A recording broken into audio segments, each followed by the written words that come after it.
We are live. Good afternoon, everyone. Thank you for everyone tuning in on Facebook and YouTube to Empowerment U, the Upperman Juneteenth teaching. My name is Manuel Lloyd. I'm the Cultural Enrichment Programs Coordinator for the Upperman African American Cultural Center, and I'm glad to be bringing to you again our teaching. We did this a couple years ago as a part of the Juneteenth celebration that goes on in Wilmington City. So we wanted to shout out the Juneteenth Committee of Wilmington for keeping it going for 26 years now.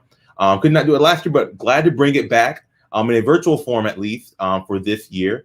And we have a great slate of topics that will be going on throughout the rest of the day. Health education, health and wellness, economics and wealth generation.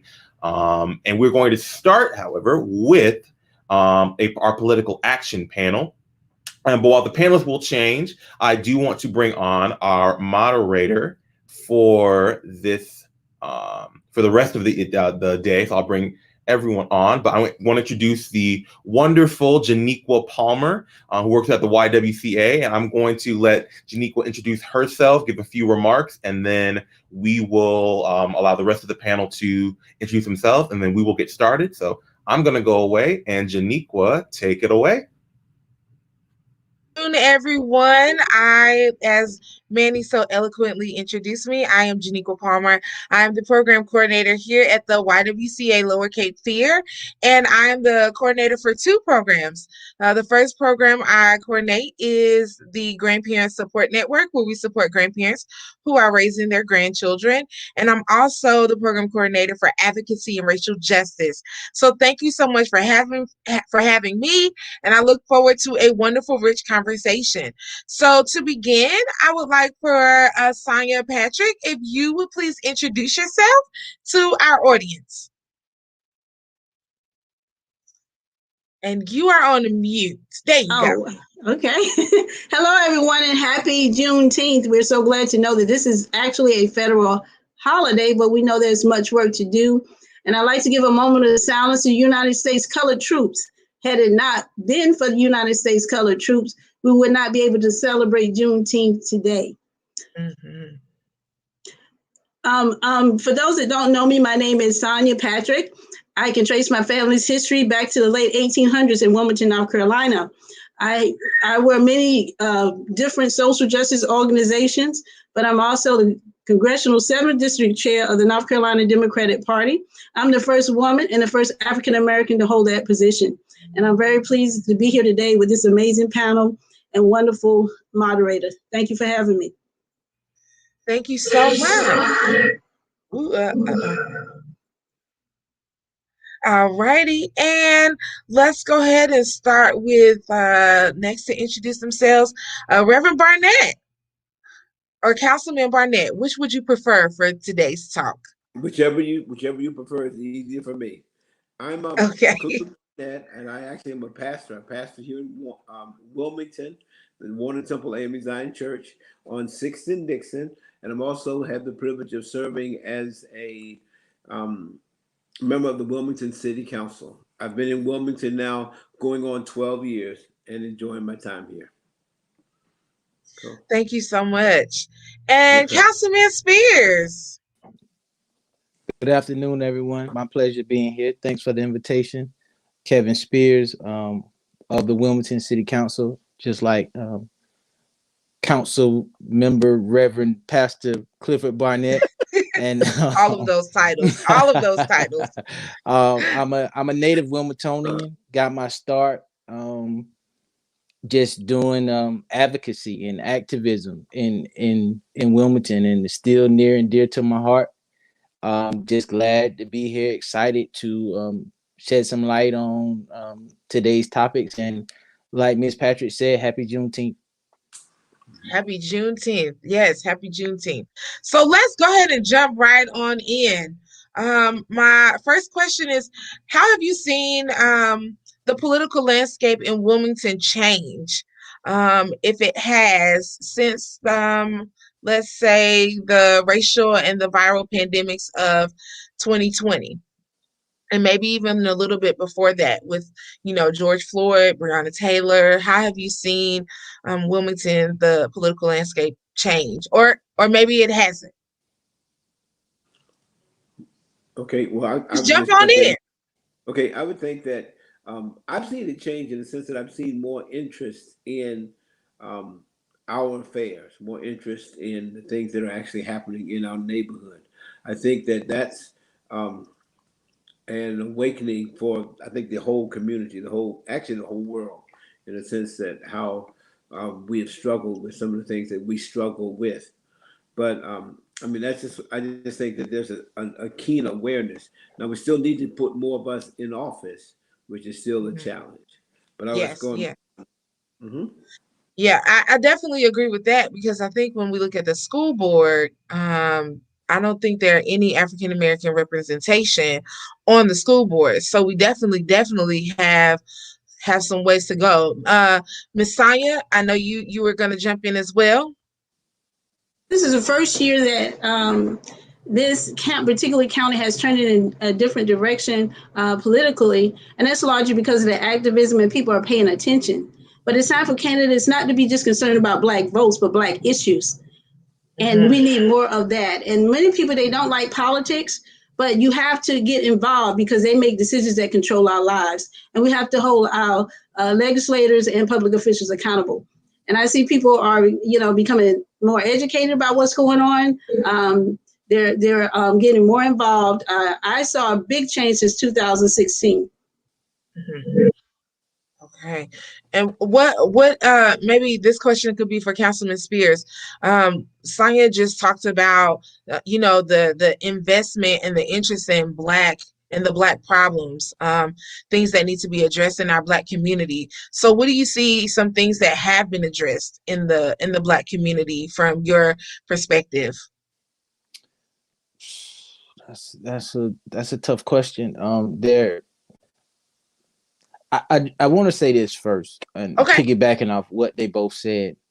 Um, I think as Blacks, we need to understand our place in politics. What does that mean? Society often paints us as the outsiders as it relates to politics, and we're often the for the lack of a better term, I'll use gimmick. We got two sides. The Democratic Party feels as if we are indebted to them forever, and Republicans feel as if they don't want anything to do with us because of historically how since the switch of the parties, how they've treated Blacks in society and how they govern. So knowing our place in society, like what the results of the 2020 elections, and what we were able to do here in New Hanover County and ultimately North Carolina, from being a purple state, actually winning, Biden winning our state, and again, ultimately what happened in Georgia with the advocacy and activism that took place there, voter registration drives, how we were able to ultimately win the presidency. So we need to know our place. And there has been a change. I think off the top of my head, I would say no. But when I listen to Councilman Barnett and Ms. Patrick speak about it, there has been a change. But what we see is, trending topics. We see people who become involved for only a short period of time, and I think you have three people on the camera right now who are dedicated to this fight. It's a lifelong fight. You don't get a day off. You don't get breaks from this fight, because as hard as we work to change things, you have someone working equally, if not harder, to keep them the same. So that's the issue that we have. And so you really have to be in it for the long haul. Well, I would like to say you actually have four people on this line that work very hard What I in mean, but creating advocacy and I'm just saying. not the And moderator, not the moderator, the panelists. listen, we work hard too over here, okay, at Lower Cape Fear. Well, no, But I'm not negating your hard work. I know you work hard. Thank you, sir. I know I you work hard. appreciate that correction. Yes, Miss Sonia. Oh, you're muted.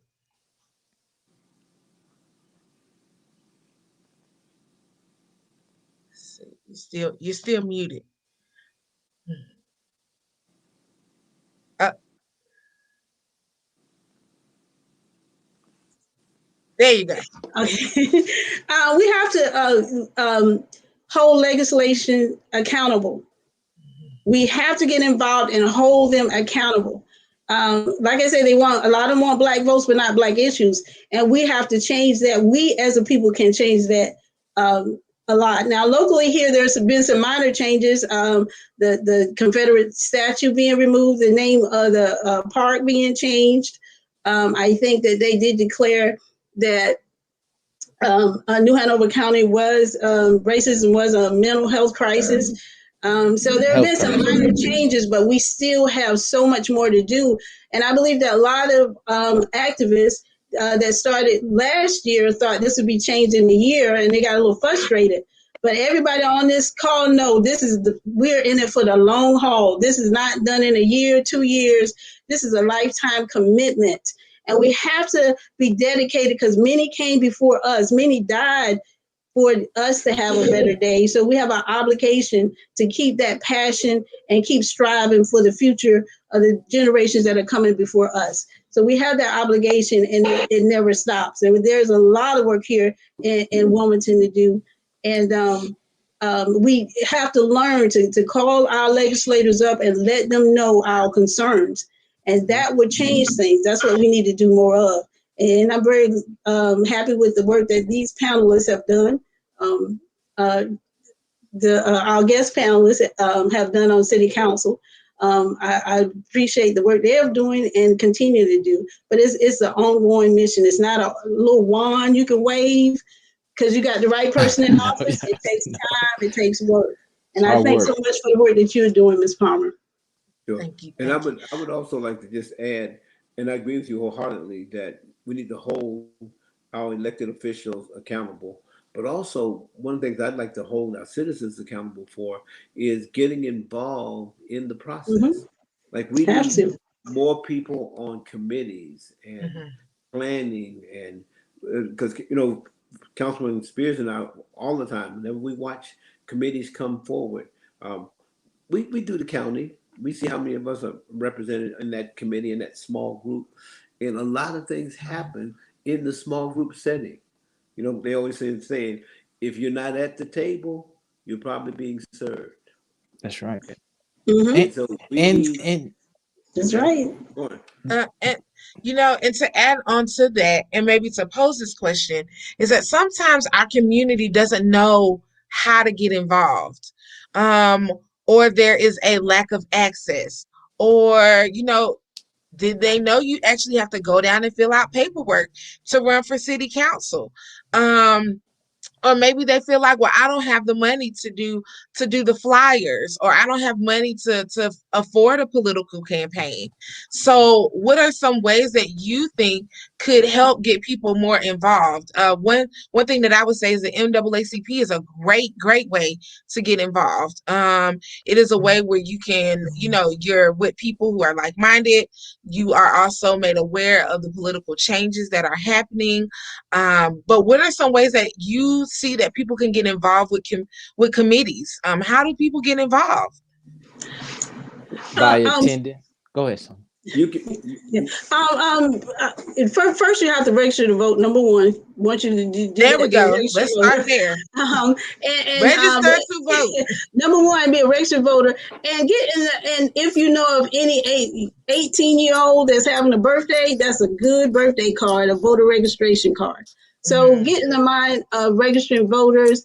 NAACP is a good organization, but there's also the National Black Leadership Caucus. We also offer training on how these bills are created, and we believe in a year-round get out the vote effort. So if somebody's new in your church, and part of the training is what I'm talking about now, if someone's new in your church and they are coming to the area, make sure they're registered to vote. First of all, and do get involved in organizations. We have text alerts we give out. There are bills of our concern that are coming across the table, the George Floyd Justice and Policing Act that needs our attention, and so many other legislation right there in Raleigh, not only federal, but also locally. And we have to hold them accountable. We have to know, as much as you hate politics, you have to know. And these resources, and there are other organizations, Black Votes Matter, other organizations as well that will give you the information and the tools you need. And it doesn't cost any money to get involved. What given your experience, what are some of the misconceptions that people have about the political landscape of Wilmington? I think one misconception is that what I do won't matter. You know, Mm-hmm. my participation is really not going to help. Nobody's going to listen to me. And Councilman Spears and I know very well that when people, for example, come to City Hall and they speak before the council, the folks at the council sit up and listen. You know, so that's one thing. I think that, you know, one of the myths is that they think that their input is not going to really help. The other myth, I think, is I think we use the excuse too much. I don't know, you know, because to be honest with you, the stuff that we want to know, we find out. That's right. You know, if I want to know how much a car costs, if I want to know what's it cost me to go to Las Vegas and play the slot machines, I'm gonna find out. It's not, you know, it's not. I mean, we still have to do our teaching part. We still have to tell people over and over and over and over and over again. But I want us to become adults and stop making excuses. No, because it's no reason you shouldn't know. You could You Google know, it. so I definitely hear that, you know, but sometimes when I'm dealing with my clients, I'm dealing with clients who don't know how to use anything above a flip phone. I don't even know if you knew that you could still buy flip phones. But like, so when I'm dealing with people on the ground, I'm dealing with clients who, when we say they need additional access and information, I'm not talking about a millennial or like a you and I who we know to Google, right? We can Google a menu. We can order food from our phones. We can, you know, look at our kids' grades from our phones. But some people that I come in contact with, their base level of knowledge is not even what we would want to consider, you know, a base level. So when I pose questions such as that, I'm not just thinking about people like you and I who are literate. Like there's a black community here that is illiterate. So when we're asking them to go register to vote and they can't read, are we really giving them the tools possible and necessary to actually help them do some of those things? So I know some of our programming here, like we have to walk with people through applications. We walk with people through voting. The YWCA had a voting drive last year, and some people we had to read to them so that they knew where to put their names. So I think we also have to think about, like, everyone doesn't come packaged like us. And so when we are trying to design what access looks like, we want to make sure that, you know, we're thinking about how everyone comes to the table, because people don't always come packaged in the way that we want them to. I agree with that, Janiqua. But then again, sometimes I feel like we make excuses for things that we don't want to do. I often when people reach out to me to do certain things that you know, because I'm a councilman now, everything is not my job. But I take things on just because I want to help. I want a person to be able to say, well, you know what, I reached out to Councilman Spears today, or I reached out to Kevin today, and he helped me with this. But we also want to be able to learn. You know, we hear the old adage about leading a horse to water, but you can't make them drink. So in every experience, we should be trying to learn how to do something. And I often tell these young people, hey, you know, you can find resources online the same way that you can find people's business on social media that you're looking for. You know, you have to really be intentional about certain things. And I understand there in certain aspects or certain parts of our community, there are people who are not as privy to information or don't have the access like we do, because we tend to become lax in that, thinking that everybody is of the same level, and it's not true. But we do have to put forth some effort, you know, because I'll say the enemy is counting on us not wanting to know, or counting on us being lackadaisical about certain things. Yeah. Yeah. Yeah. Okay, go ahead, Miss Sonia. We have to also we do have it, the majority, and I understand the Congress, city Congress, uh, excuse me, I want to say Pastor Barnett That's fine. and Councilman Spears. Just call me John. Call me John. Those are, I agree with them All wholeheartedly. the above. Pastor, all the above. I agree with them 100%. But it is challenging because I have met people that needed help, as far as voter registration. And I'll just act like this. I say, I'll be your secretary today, because people do have pride, and you have to respect their pride and sensitivity. And you have to get boots on the ground. You have to get out and meet and engage people and open up with people. This political process is more than just a meeting or action group. It's actually getting involved with the people, because some people like a phone call. You can text them all day, but if you don't pick up that phone and call them, they're just not interested. And these people are very important. A lot of people that use those flip phones, they make great phones. They make great volunteers, and they have the time, and they have something to offer to the table. A lot of things they can offer to the table. So it is a little bit more challenging to reach them, but when you do reach them, you have really a good groundwork of people that are ready to do and willing to learn and do more. So that is a area that is challenging, but we do have to be sensitive, to people's abilities and their feelings. Even though it's a small group, but they're important. Don't get me wrong. I love people with those jitterbug phones. I think Councilman Barnett has one. Yeah, but we're the movers and shakers. You're right. Yeah. It's really about relationships, though. It's about relationships. More than anything, it's about relationships. That's it. And positive interactions. Who needs to sit down and let me help you with it. And then the other relationship has to be the kind that says, "Come on, man. Come on, you got to help yourself. Don't be like that. You're smart to figure this out. Yeah, you got both." Yeah. So I do have another question, but another thing I think that is also important is to think about it. Stacey Abrams' political campaign of, how she helped, not single-handedly helped, but how she and her team helped Biden win Georgia, right? It was her picking up the phone and calling people. There have been lots of stories where, people didn't believe them, but somebody's grandma said, Stacey Abrams called me today. And, they was like, okay, grandma. Yeah, Stacey Abrams called. No, she said she's calling back on Tuesday, to make sure I got my paperwork. And lo and behold, on Tuesday, Stacey Abrams called back. Because those relationships and that level of buy-in, of meeting people where they are and giving them the tools and necessary so that we can actually have political campaigns that are really by the people and that make a difference and that push us to create policies around that.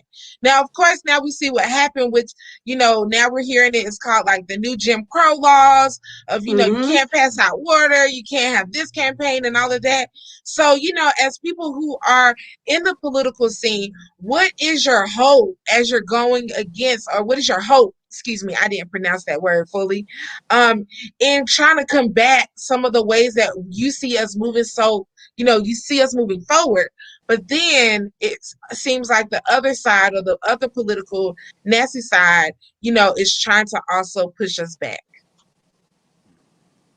I think it's the resiliency. No matter what they've thrown at us, no matter what they've thrown at us historically, we've always combated it. They didn't want us to read. They're shocked when some of us still can read. They're shocked when some of us obtain degrees. They're definitely shocked when we become leaders of organizations and we become elected to government bodies, or all of these things. Whatever you see on this screen and whatever you see behind the scenes where we've come from, we haven't gotten here easily. We've had to overcome obstacles. And so no matter what they throw at us, if you don't want us to pass out water to people standing in lines, well then, hey, we go down the block and we pass out water before you get in the line. Or, whatever it is. If they say, if they're specific about water, then we hand out juice. Whatever right. it is, because we have to be creative. And that's it. When you're dealing with the enemy, you have to be creative, because you don't know the depths that they'll go to. They will go far and long and wide. I mean, we're in 2021 talking about the new Jim Crow. We're in 2021 still experiencing lynchings and shootings, and I can listen to Marvin Gaye right now of what's going on, and it sounds like he made it last week, because it's the same issues, and we're in 2021. So we definitely have to be resilient, and we definitely have to be creative and innovative and intentional about wanting to win. That's really about what it is, and wanting to live. At the end of the day, it's about living. Yeah. You're muted. Because my There you dog was barking, and that's why I had go. this. But also, I think too, you're right. It's the resilience. Is that you got to get up and keep going. I use the philosophy: I got to go and look under another rock. No matter how much they knock me down, I got to go and look under another rock. Got to go and look under another rock. Meaning, I got to keep working it. So we try to find whatever we need to do to make sure that we end up with the end result. But you don't give up. You know, exactly.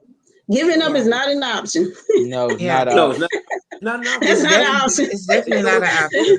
And the scary part, as a political leader, for me, the scary part is because I didn't say I want to do this. You know, I didn't jump up and say, "Yeah, let me do this. Let me do this." It was kind of like people, not kind of like people selected me and said, "I want you to be the leader. I want you to do this for us." You know. And so that's an awesome responsibility, but it's a, I call it a divine calling. I believe that God, I mean, I came all the way from Rockville, Maryland, and I knew nothing about Wilmington. I come to pastor a church, and then from there, somebody said, "We want you to run for city council." You know, come on. That's a divine appointment. And what scares me is that I want to make sure that I stay woke. You know, that I don't let something slip over my head or, by me. And that's why I need friends like you guys who support each other, how we support each other. We make sure you're aware of this and I'm aware of this. And don't forget, this is what's going to happen and that's what's going to happen. Okay. I apologize. My dog needs to go out. I'm the only one home. So I'm the only one home. All right, we're going. I'm gonna hang. We got 5 more minutes. I'm gonna try to make it hold. Well, if you have to step away, we understand. It's just like if my son was here, you do what you got to do for your family. So yesterday, the YWCA Lower Cape Fear, we participated in what YWCA USA is called Capitol Hill Day. We met with the legislators in asking them to declare racism as a public health crisis. And I know you were talking earlier about the need to meet with your legislators. What are some of the key pressing issues that you see in Wilmington that maybe we can press among our legislators to recognize, to pass? Another key thing, not just declaring racism as a public health crisis that I see is important, but also getting a grocery store in the North Side. I feel like that is also very important. When we were speaking yesterday, I said if you go into Landfall, head towards Landfall, there are 5 grocery stores in a 2.6 mile radius. But if you go to the North Side, what do you have? You have convenience stores, you have Dollar General, and there's nothing against convenience stores at Dollar General. But however, can we get some political action and some push? I know there's a North Side co-op, and I'm 100% for the North Side co-op. Shout out to Frankie and York, who are pulling that together and really working hard. But how can we help ensure that residents in the North Side have access to good, healthy foods? I personally feel if there is a store open, it should be a Black-owned store. Okay. And also I think one of the other pressing, there are many issues, there's so many layers. We probably could be here all day. But one of the things that I've been advocating for is reparations for the descendants of the victims of the 1898 massacre. Okay. In 2014, the local Democratic Party passed a resolution. However, in order for it to happen, a state bill has to be passed in legislation. And there are different elements of it. College scholarships, just briefly giving you some of it. But we do need resources for businesses. The economic disparities in the African American community here is just unbelievable. I think it was better in 1898 than it is in 2021. And if there are any resources, there are some resources where businesses get resources, but it's a good old boy system. So that needs to change, and a percentage of that needs to go towards building businesses in our community. We have to take back the economical power and put it in our communities where we spend our Black dollars. We need to build our Black businesses. Yeah, to answer the question, equity. Equity in every instance of the word and every instance of society. Whether it's a grocery store on the north side, whether it's the disparity in wages that are being paid to you based on your demographic, leadership in careers and nonprofit agencies. I oftentimes when I'm out, I hear agencies asking for, where are the male Black volunteers, and I tell them, we're not in the position to volunteer. We need to get paid. We're working.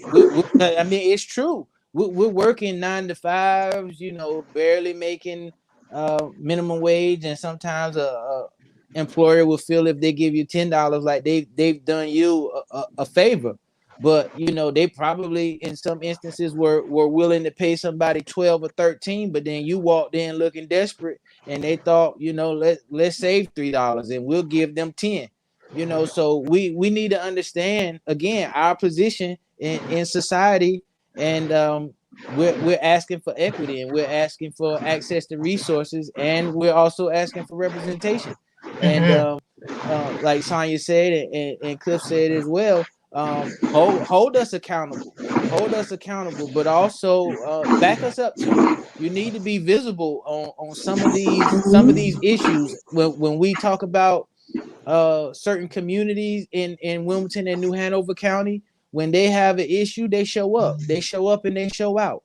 And it's so hard for us to get a sea of bodies on an issue that's important to us. It will go a long way. And not only do you just call me or you call Clifford when you have an issue, you call those other 5 remaining council members as well, and let them know how dedicated you are to the issue and what you want to see from them on this issue. Don't allow them to get off of the hook because they normally don't vote the way you want them to vote.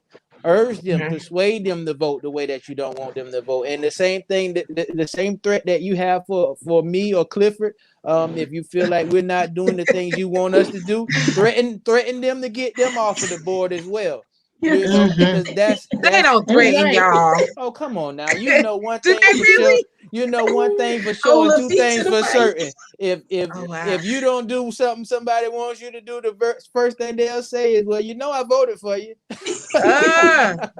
So that means, hey, I asked you to do for the magic wand. I asked you to do something, and if you didn't do it, you might not get that vote again.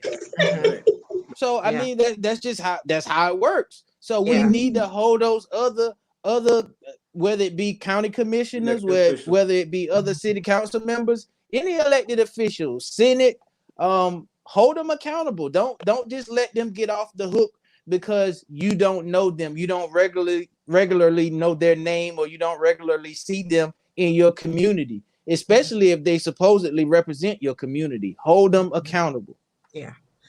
And what is your experience? I think there was a couple of votes last year where it was just, I think y'all were the only 2 that may have voted for some things, I think, or maybe it was like the only 3 with Barfield. So how do you build allyship as a councilman? how does that work when maybe your community wants you to vote one way, and then you see the rest of the councils vote in another way? How do you begin to build allyship and stand strong kind of in your vote, especially as the people are, as you said, holding your feet to the fire? Well, I'm gonna stand strong. I'm gonna stand strong. I'm gonna stand strong. Me too. I don't. We don't. I mean, we don't try to build an alliance because then you sell yourself. I stand on principle. I stand on principle. So if there's an issue that I feel is not the right thing, then I'm going to vote against it. That's what I believe the responsibility I have. And I will do the best I can for everybody that we serve. When things come to us, we look at it and we look at it from a perspective. Okay, what's best for the citizens? And not necessarily best for my street or the street down the street from my church and all that kind of stuff. No, what's best for everybody, and that's how I vote. And then the other thing I think though is you got to build relationships. You still need 4 votes in order for anything to get passed. But you build relationships. You aren't hostile. You aren't hating people and screaming and all that kind of stuff. You don't do that. You talk civil, but you stand your grounds. That's what we do. That's how I look at it. Well, we only have a few minutes left, so I will yield the floor for your last and final thoughts. If there's anything you would like to share about what this community needs to know about the upcoming year, about any legislation that is happening. I know, Sonia, you mentioned the George Floyd bill, and I know I mentioned, just pushing people to declare racism is a public health crisis, but I will yield the floor. So we will start with Councilman Spears. I would just say, as I've been saying the entirety of this panel, be present, be vocal, and don't be vocal just for the sake of saying things. Say things that matter. Have interest in things that matter, and what Council Member Barnett just said. Sometimes a vote may not go the way that you want it to go, but it's about perspective as well. But when I'm voting, I'm voting right there on the line. But I feel like I'm so close to the people, and I'm always trying to get their perspective and their input on how they see things and how I felt by being in this community. And that's what I use. But I think ultimately I want to end with saying this. The citizens of New Hanover County and Wilmington have influence. Use your influence. All right. Thank you so much. And we're going to go to Pastor Reverend Councilman DC Virgo, Kids Welcomer, Barnett. Husband Peter, wife walk Trina, husband and his dog. And Andy. Thank you. I agree with Councilman Spears. Get involved, show up, and make sure, and we've said it over and over again, hold us accountable. But then on the other hand, too, it'd be nice to hear someone say, "Hey, you did a good job." You don't want to get beat down all the time. You do want somebody to say, "Man, I thank you because you're really trying to represent. You're trying to do the best you can." I'd like to hear that as well. And then the last thing is a statement I wrote down that a friend of mine told me, and I've been just living by it. She says, "Don't ever overlook 2 things. Don't ever overlook the hurt in the room, number 1. And then the other statement is, don't ever walk by a mistake. If you make a mistake, you fix it.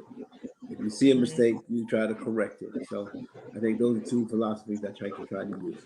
And thank you for having us on this panel. It's been a great time. Thank you. And last but not least, Miss Sonia, any final words? Yes, thank you so much again. Thank you for having me on the panel. This is a great panel, and the moderator. I would like to say that we have to get involved. They make decisions that impact our lives, and you need to know what's going on. And in order to get involved, you can join. You can send join our text alert, and you can text. I want to get involved to 910-470-3715. I want to be involved, and we will send you the information on how to get involved. Again, as this being Juneteenth. Juneteenth celebration. Please don't forget the United States colored troops as they fought for our freedom. Had it not been for the United States colored troops, the Confederates would have won the Civil War. So don't forget them. That they've been lost in the history books. As in essence, we were fighting for our own freedom, and we're still fighting today. So we do have to continue to fight, and part of that fight is become a registered voter, to get involved, and to understand how, even though the person you want may not get elected, how you can change that. This is the White Declaration of Independence, was written in this very city where they say they would not have Black people in political positions. Until 2021, we have never had a Black governor. We have 2 very good city councilmen in place, and we have 1 person on the county commissioners. So we have to get involved and make sure we put people that are more concerned about people than what benefits them. So I thank you for listening. I thank you for having me on there. If you want to get involved, text me. I want to be involved to 910-470-3715. That number again, 910-470-3715. And thank you for listening. And we need more of these discussions. More discussions. And we'll show you how to hold your legislators accountable too. Yes. Well, thank you so much to Councilman Spears, Councilman Burnett. Thanks for having us. And Sonia Patrick. I appreciate this conversation. Thank you for what you do in our communities, and please continue to be resilient. Thank you. Have a blessed day. Have a good day, guys. Thank you for the opportunity. Thank you all again. We're going to take a 10-15 minute break while we transition to our next discussion, which will be our education panel. So just hang out with us really quickly, and we will be back.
All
right. Hello, everyone. Welcome back. Excited to bring on folks for our second panel, our education panel. Always a pertinent discussion topic. As I bring folks back to the stream, bring on Janiqua Palmer once again, and I'm excited to bring on the rest of our panel. As again, I'm going to go away. I will let the rest of the panel introduce themselves. So Janiqua, take it away once again.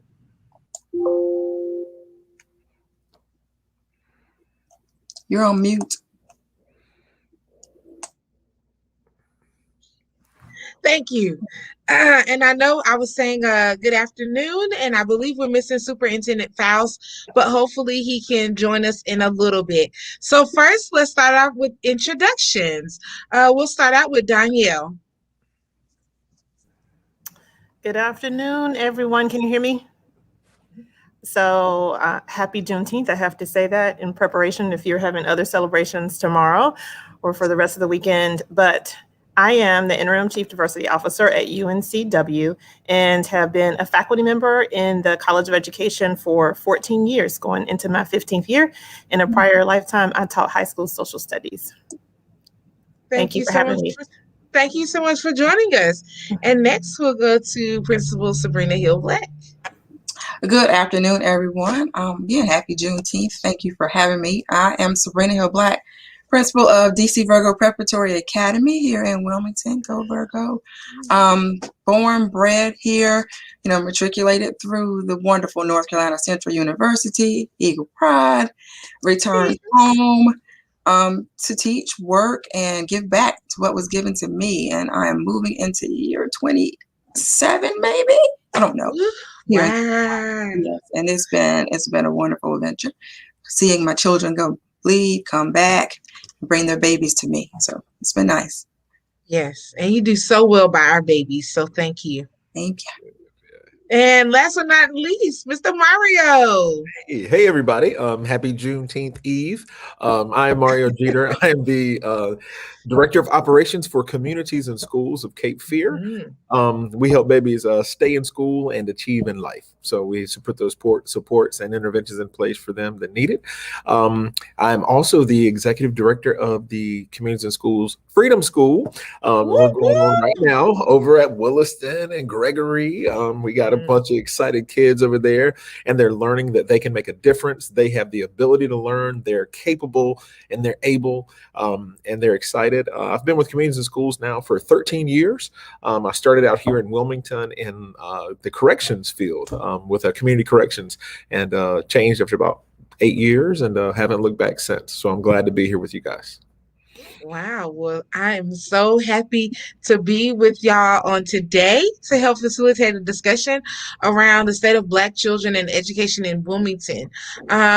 So first, let's talk about this achievement gap that's between Black students and their counterpart. And what do you think is one of the greatest challenges facing our education system for our kids? How can we help them? Okay, I can start then. I'll jump in. For me and my child, it has definitely been him being at DC Virgo and seeing himself reflected in all aspects, even to going to Freedom Schools. Freedom Schools has definitely helped him come out his shell, helped him. He even tries to do the stepping, even though we know my baby doesn't have no rhythm. Even though Miss Keisha says, leave Zachary alone, he is fine. But, I think some of these extra essential programming that helps the children, not just in the classroom, is going to be key for our kids. But, I don't know, is that enough to close this achievement gap? I don't think it's enough. And I will start with, let's talk about approach to education. So we want to think about how we approach education in general. One of the ways I feel like we could continue to have conversations around closing the gap is we need to start thinking about things from an asset-based approach versus a deficit-based approach.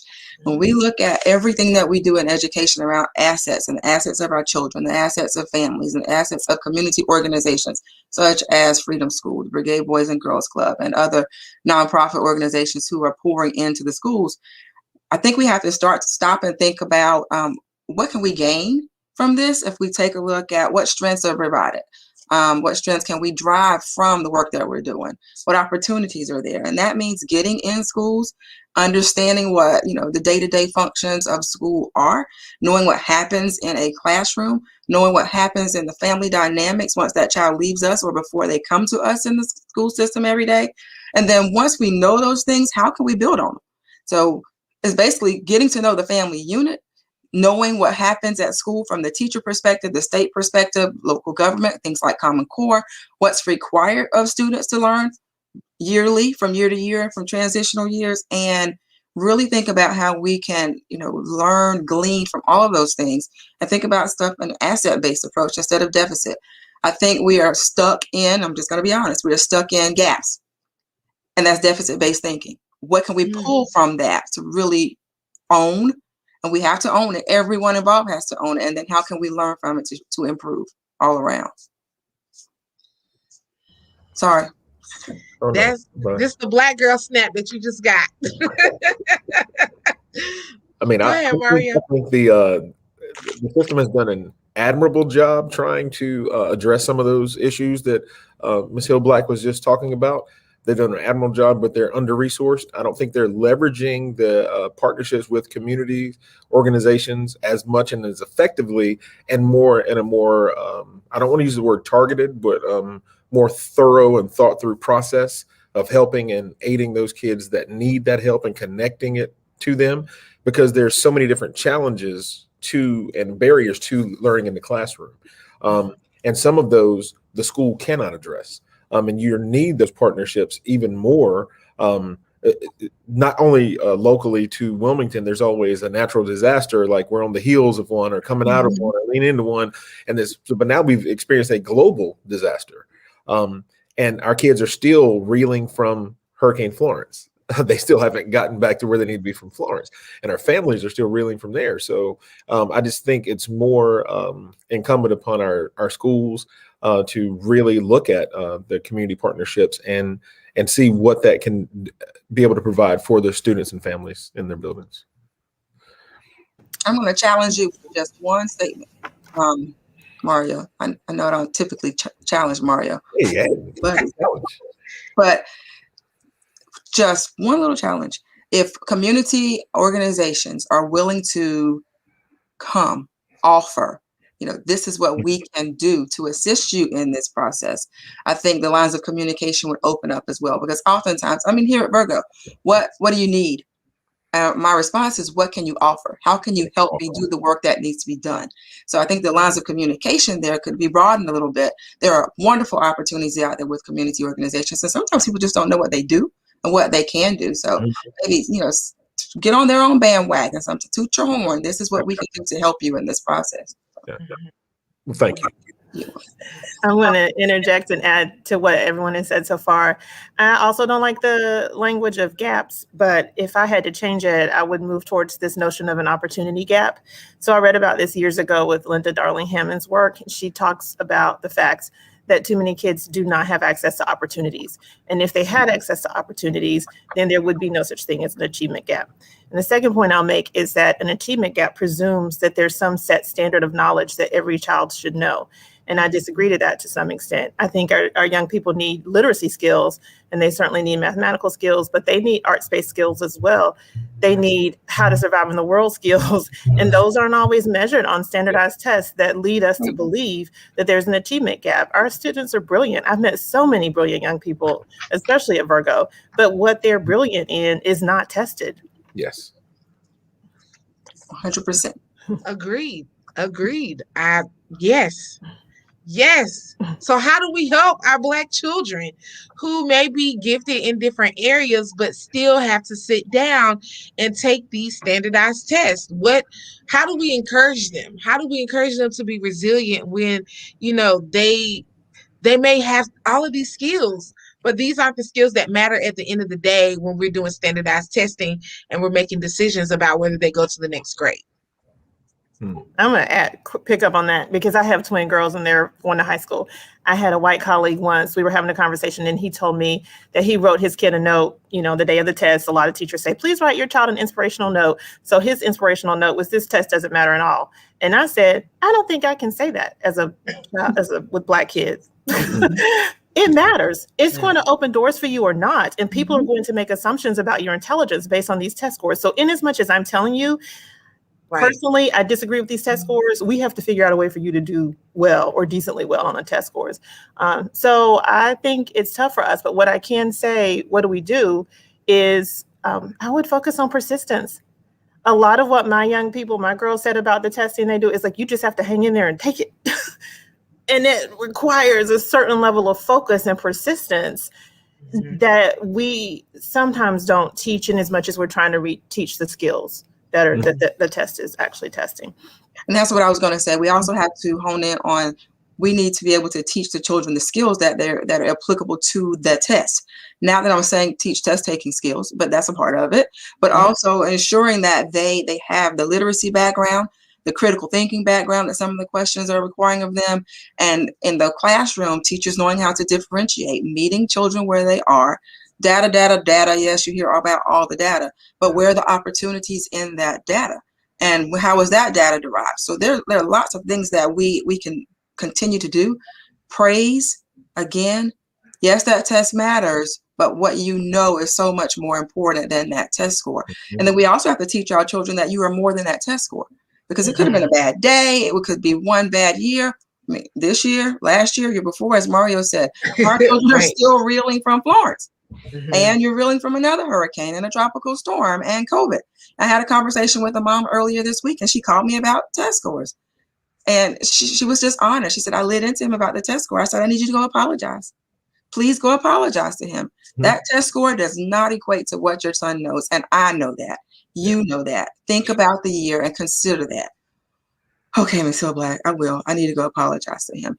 Because we have, placed ourselves in a situation where we look at numbers.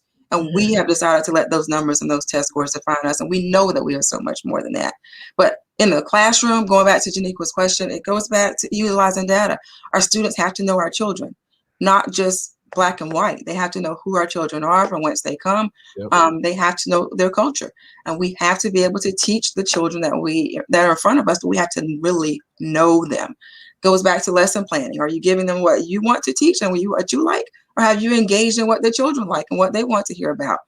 Children are literate. They may not be the type of literate you want them to be, but the novel you want them to be literate in. But give them what they want to read and they will engage, discuss, and tell somebody else all about it. So it's deeper than just that test score. And I'm sorry, son, I keep talking about my own child, but I remember, as he's learning to read, he would struggle with the word did.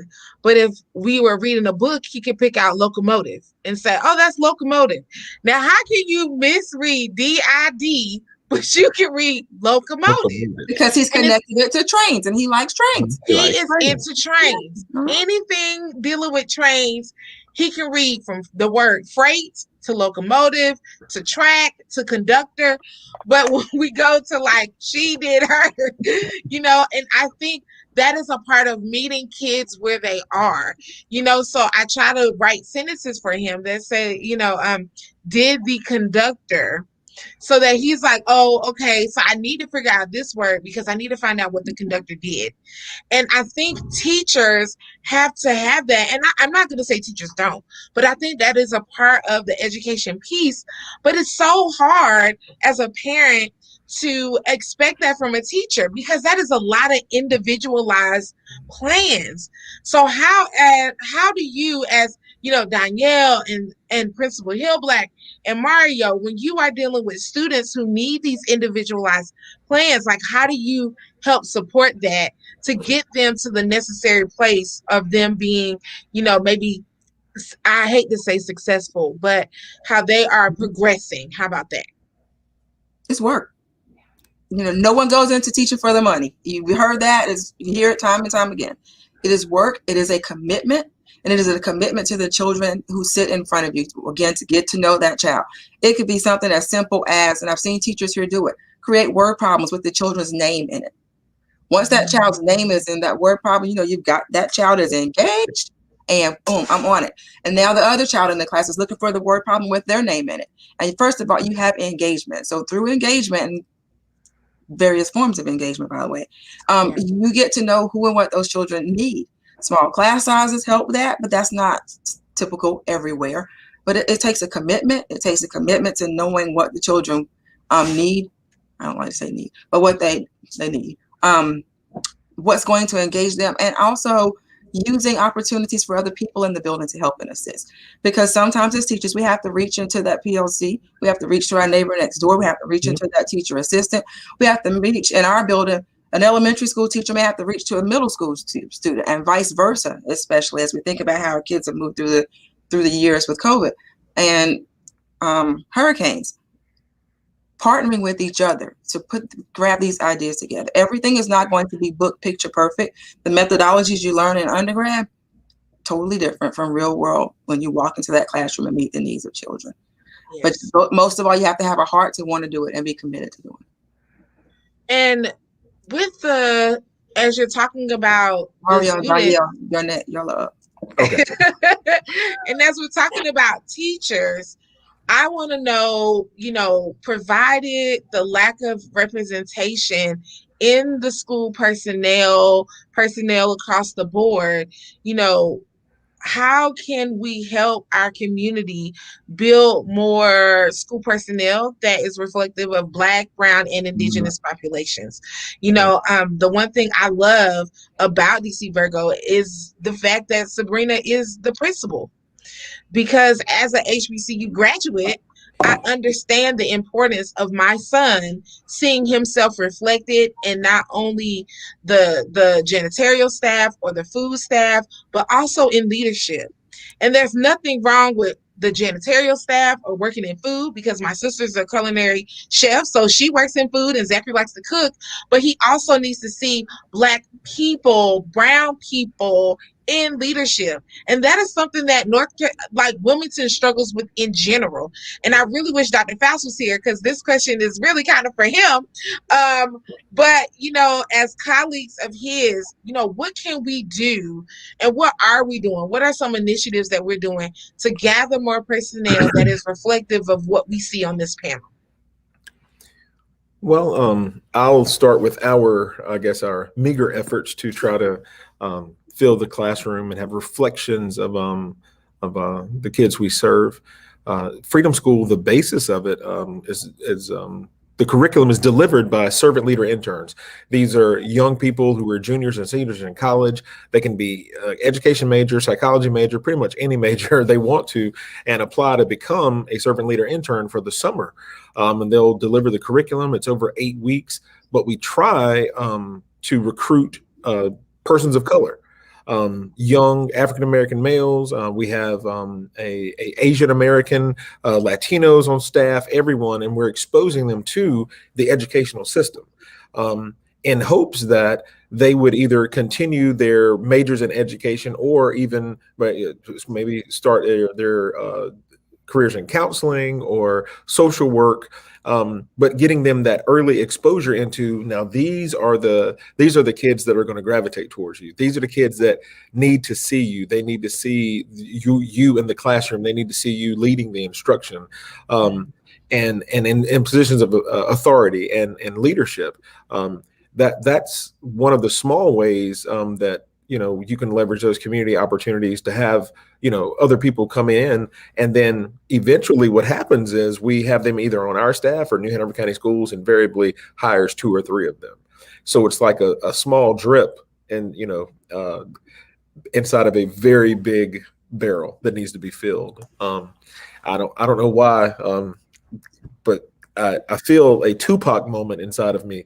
Tupac said, if we continue to degrade and demean the Black woman, we'll create a race of babies that will hate the ladies, and what he's saying behind that is that, we demean Black women for so long that now the Black woman is not revered. We've demeaned education for so long. We've demeaned the educator. The teacher does not have the power it used to. Even 15 years ago, even in our communities, inside the Black church where it was revered, I mean, we had teachers that it was the pastor and then them. They were laypersons inside the church, but the teacher held the highest regard in the Black community. And now it's of no effect at all. And we're socializing our young people as Ms. Hill Black said earlier, you don't go into it for the money, you go into it for to make a change. We're not even showing them how you can make a living and you can make a life and you can impact lives through education, because all of us on this call have utilized education to get where we are. Yeah. And we need to, and I don't know if we're doing a bad job of translating the power of education and being in education. And, I think we could probably do a better job of it, but that narrative has gone on so long now that most of our young people say, I would rather do anything but teach. And I'm going to push back a little bit. It's not just about the recruitment, because I mean, not just about the young people going into the field, because when I was at Bennett, like half of my friends were education majors, literally. My pressure or my question is coming from like the recruitment side. I've sat down with several people who said, well, where can I find Black teachers? I'm like, have you visited North Carolina Central University? Have you visited St. Augustine's College? Have you visited Bennett College for Women? All of these institutions have education as a major. Yeah, and absolutely. They are historically Black institutions. And so when we're thinking about, there is a shortage, or we're looking at the statistics and the facts in our county, in our school, in our city, and we're saying, we only have 3%. 3% of our teachers are African American, Black, Brown, Indigenous. What can we do about it? So there's a big but there. I was going to be quiet, but I can't. Go ahead. But what? Is it we can't offer them the salary? What is it? There's a state salary. There's a state salary. State salary. Comes in your supplement. So everybody's the base is about the same. Okay. What are we offering in Wilmington, in New Hanover County, to attract people of color to teach in this town? I'm here because it's home. Others have come because they have come back home. Some are moved because, maybe a spouse have received a job. But what's the attraction to our town? Yes, I've been on recruitment trips. I have recruited at North Carolina A&T for New Hanover County Schools. I can recall when New Hanover County came to North Carolina Central and recruited. And as you said, there are many HBCUs that are producing many teachers of color. They're not coming south. They're either staying where they are or they're going north, where one, pay is better than what they've associated with North Carolina. Social lives, there's a cultural life.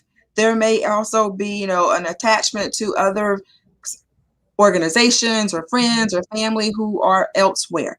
We have to do better by attracting potential educators and other workforce areas as well to Wilmington. And I'm saying that as a Wilmingtonian. And I'm saying it publicly. I'm on Facebook. But I've had many conversations, and it's difficult and it's tough. And Danielle can speak from the Watson College perspective. Yeah,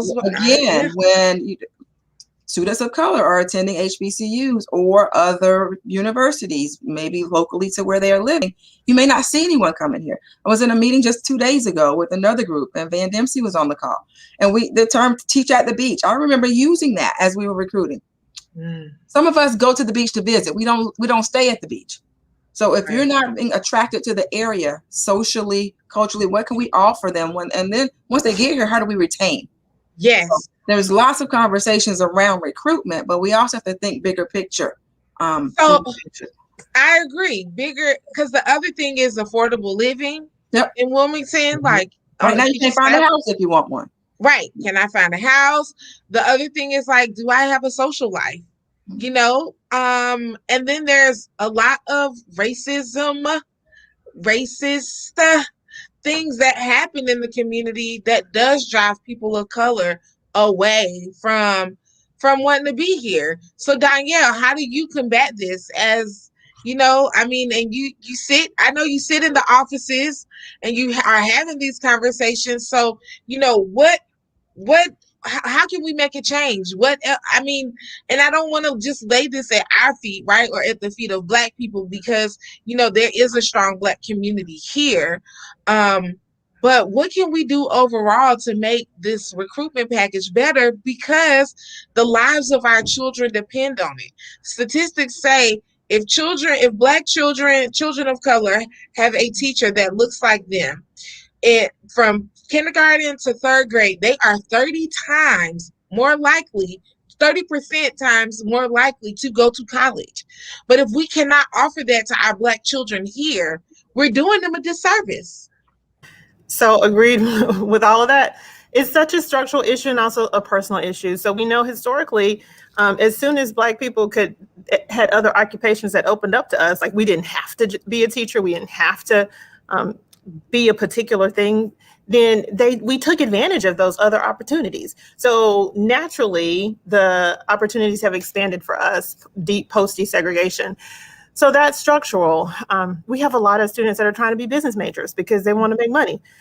How do we pull them in? I don't know if you all knew, we had a conference. Dr. Candace Thompson and Cindy Wiseman worked with some faculty and staff at UNC Pembroke, to do a teacher conference for high schoolers coming to our universities who said they want to be teachers and they're all future teachers of color.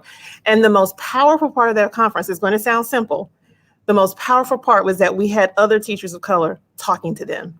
And it was on Zoom, but that picture of all of those teachers of color was pretty beautiful. It was amazing to me. And I thought, why haven't we done this before? If we bring them all together, then they're naturally mentoring. They're naturally saying, you can do this. And I think that made a difference in the lives of those young people who are considering teaching. Another structural piece, though, is that salary. It has to get better. It just does. And so we can advocate.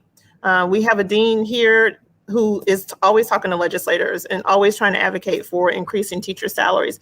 And the last thing I'll say on the personal note is my mom taught for 29 years. I didn't think about being a teacher. And I was president of the Future Teachers Association in my high school. I didn't think about being a teacher until I realized I didn't have any money for college. And a teacher asked me, Danielle, have you ever thought about being a teacher? This was my senior year in high school. And then she said, you need to apply for a North Carolina teaching scholarship. And I went and applied, and the rest is history. And I thought, praise the Lord, I have some money to go to college. But I think sometimes we think we've encouraged our young people to do this, but they have to be in a moment in time to hear that encouragement, right, and to receive it.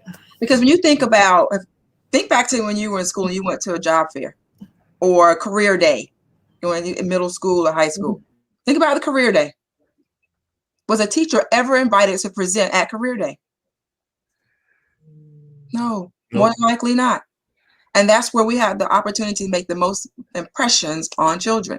Danielle, we talked about in a meeting just a couple of days ago too, we talked about high school students and impressing upon them as early as 10th, 11th, and 12th grade. But what about our 7th and 8th grade students?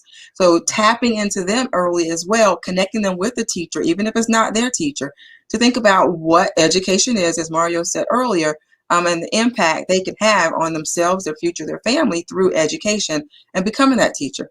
I'm running into students now who are, filling out applications to be a substitute, to fill it out, or they've graduated from undergrad and now they're going on to the master's program, and now some may be thinking about education.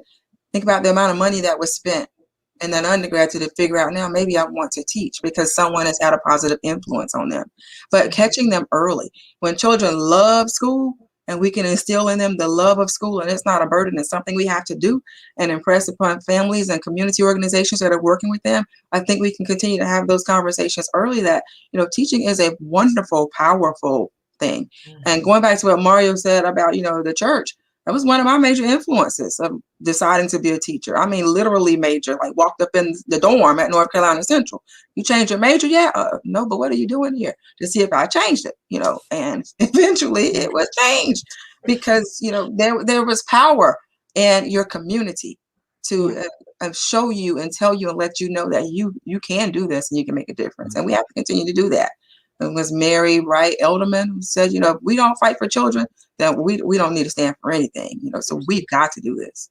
Yes. And to pivot the conversation just a little bit, what are your thoughts on critical race theory? That's Danielle. And we yield to Dr. Danielle Roxborough. I know Danielle's already did a whole presentation on this, so you can just regurgitate.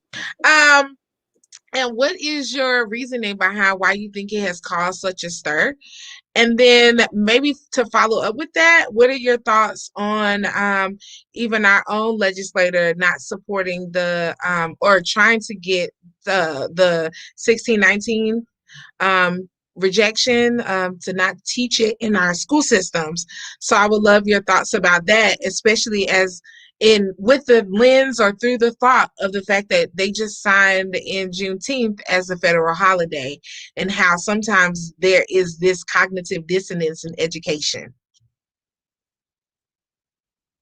I'm gonna breathe on this one. This is a long answer. I will try to make it short. So we know that critical race theory, it really is just a theory that helps us to analyze and deconstruct race and racism in the U.S. And I would say to people, if you are not reading Kimberly Crenshaw, if you're not reading Derek Bell, if you're not reading Richard Delgado, you're not reading critical race theory. There are a few others that were in the beginning. So I am disappointed because I think the critique is coming from folks who have not read the theory.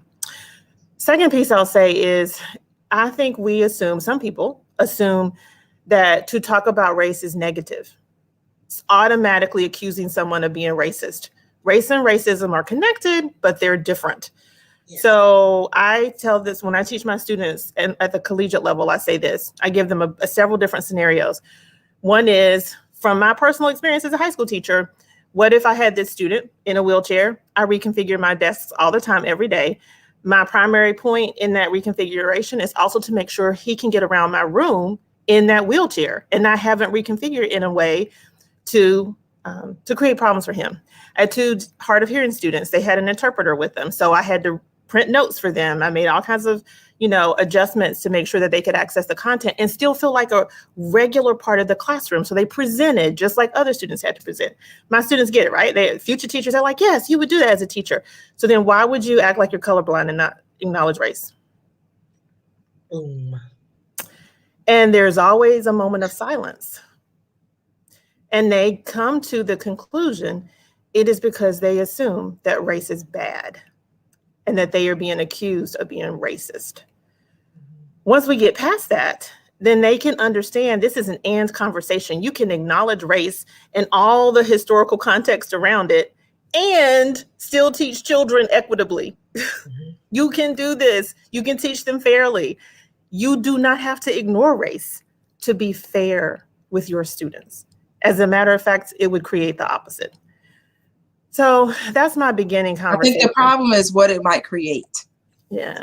So it's the creation, it's the possibilities of what it is going to create that someone has to own and answer to, teach, and or reteach. So it's the owning it. Now, nobody wants to own it. And then, there's a critique of the concept that, the permanence of racism.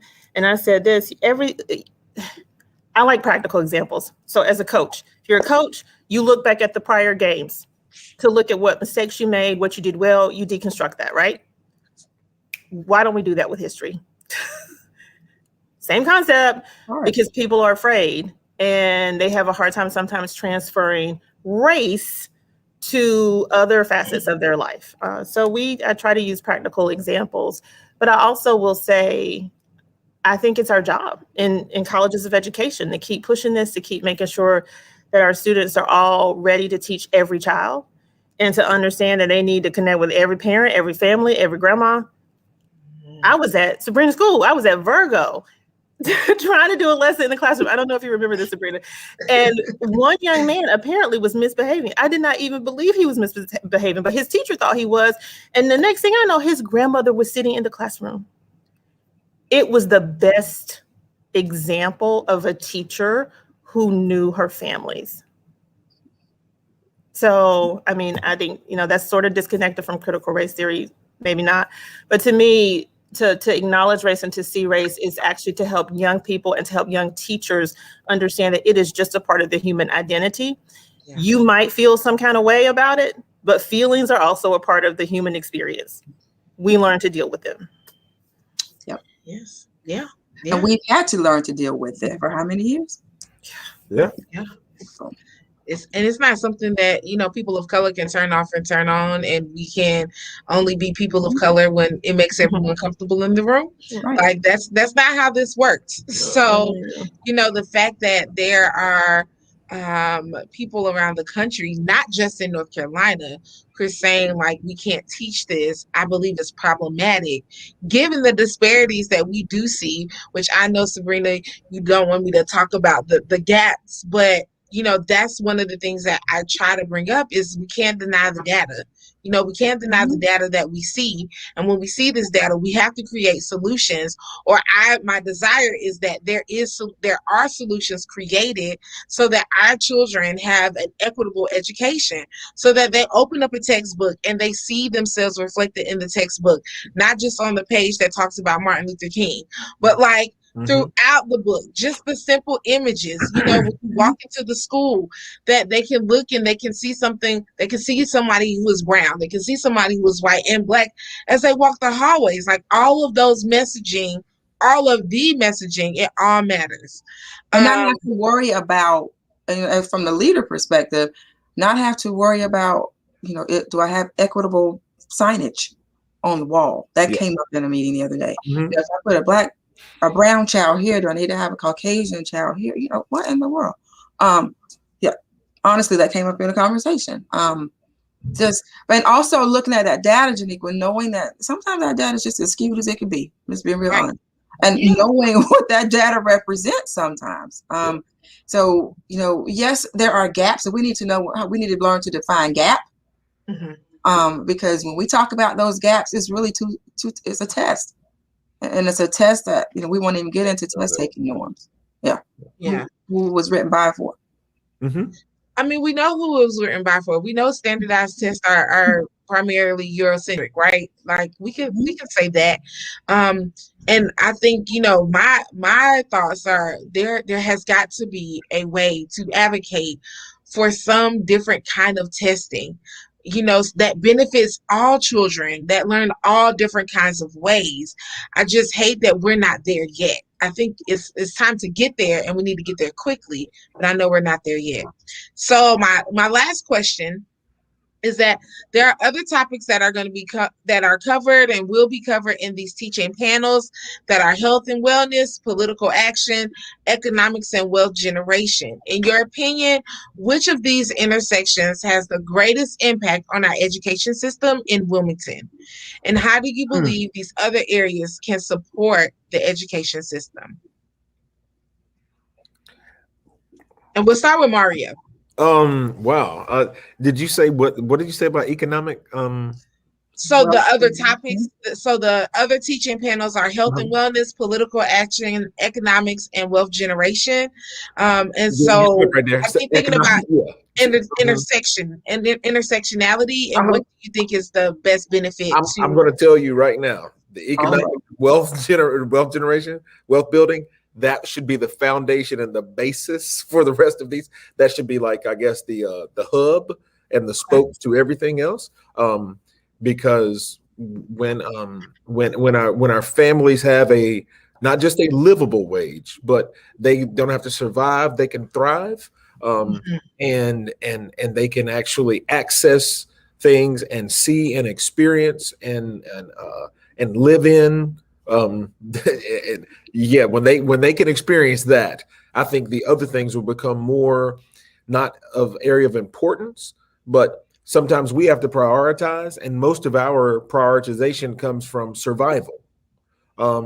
And we don't see education as a means of survival. We don't see these other things as a means of survival. We can survive in the deplorable housing projects that we're allowed to live. We can survive there. But I do think that the other basis should be that economic and the wealth generation building there, and then those areas could lean more into, like we said earlier, the importance of education, then community action, then being part of the political process to make that continue to go around. But until we have equity and distribution in wealth, and if people cannot live, if they cannot pay their bills, if they cannot provide for their families, those other things are I mean, they're just not a priority. And that, because then you begin to have the tax on the social and not the social, the health and the wellness aspect. But honestly, sometimes the education becomes the least important, especially of their children, because they are working to do all the things that need to be done and also trying to take care of themselves. They're all, the intersectionality that they all have this, I think, they go hand in hand. It's cylindrical.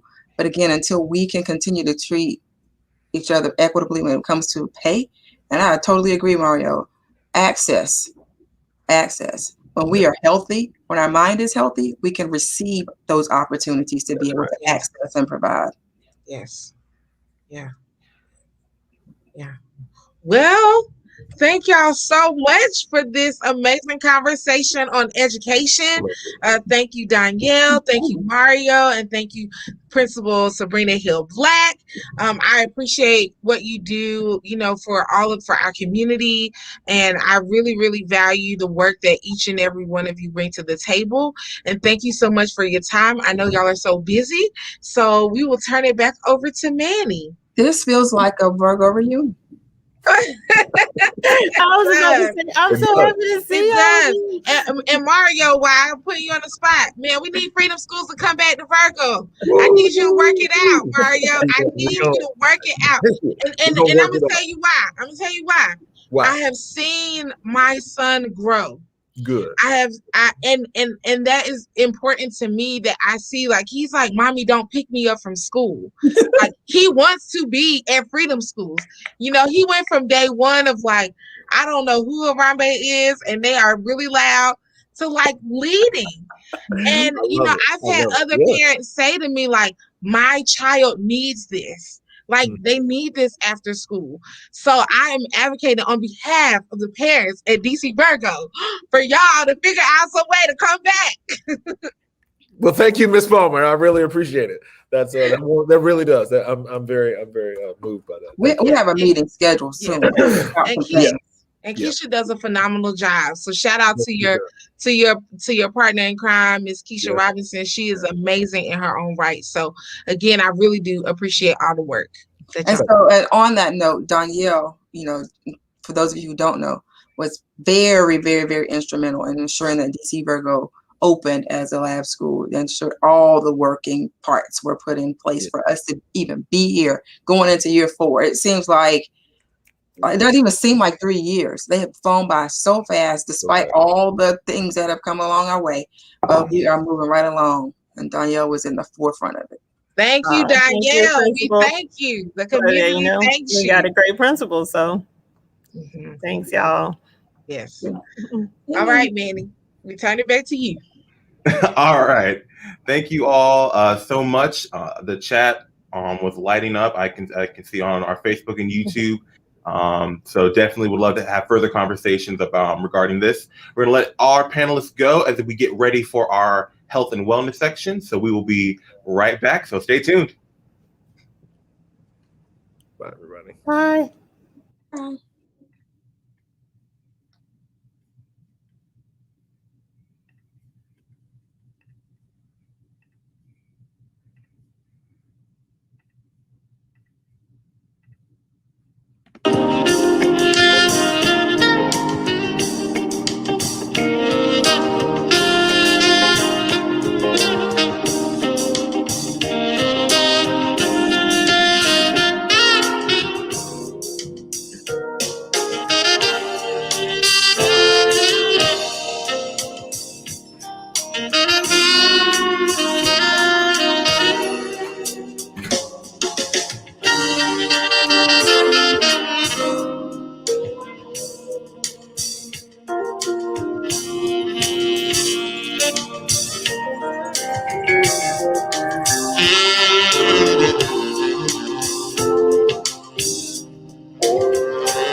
All right. Sorry for the delay, everyone.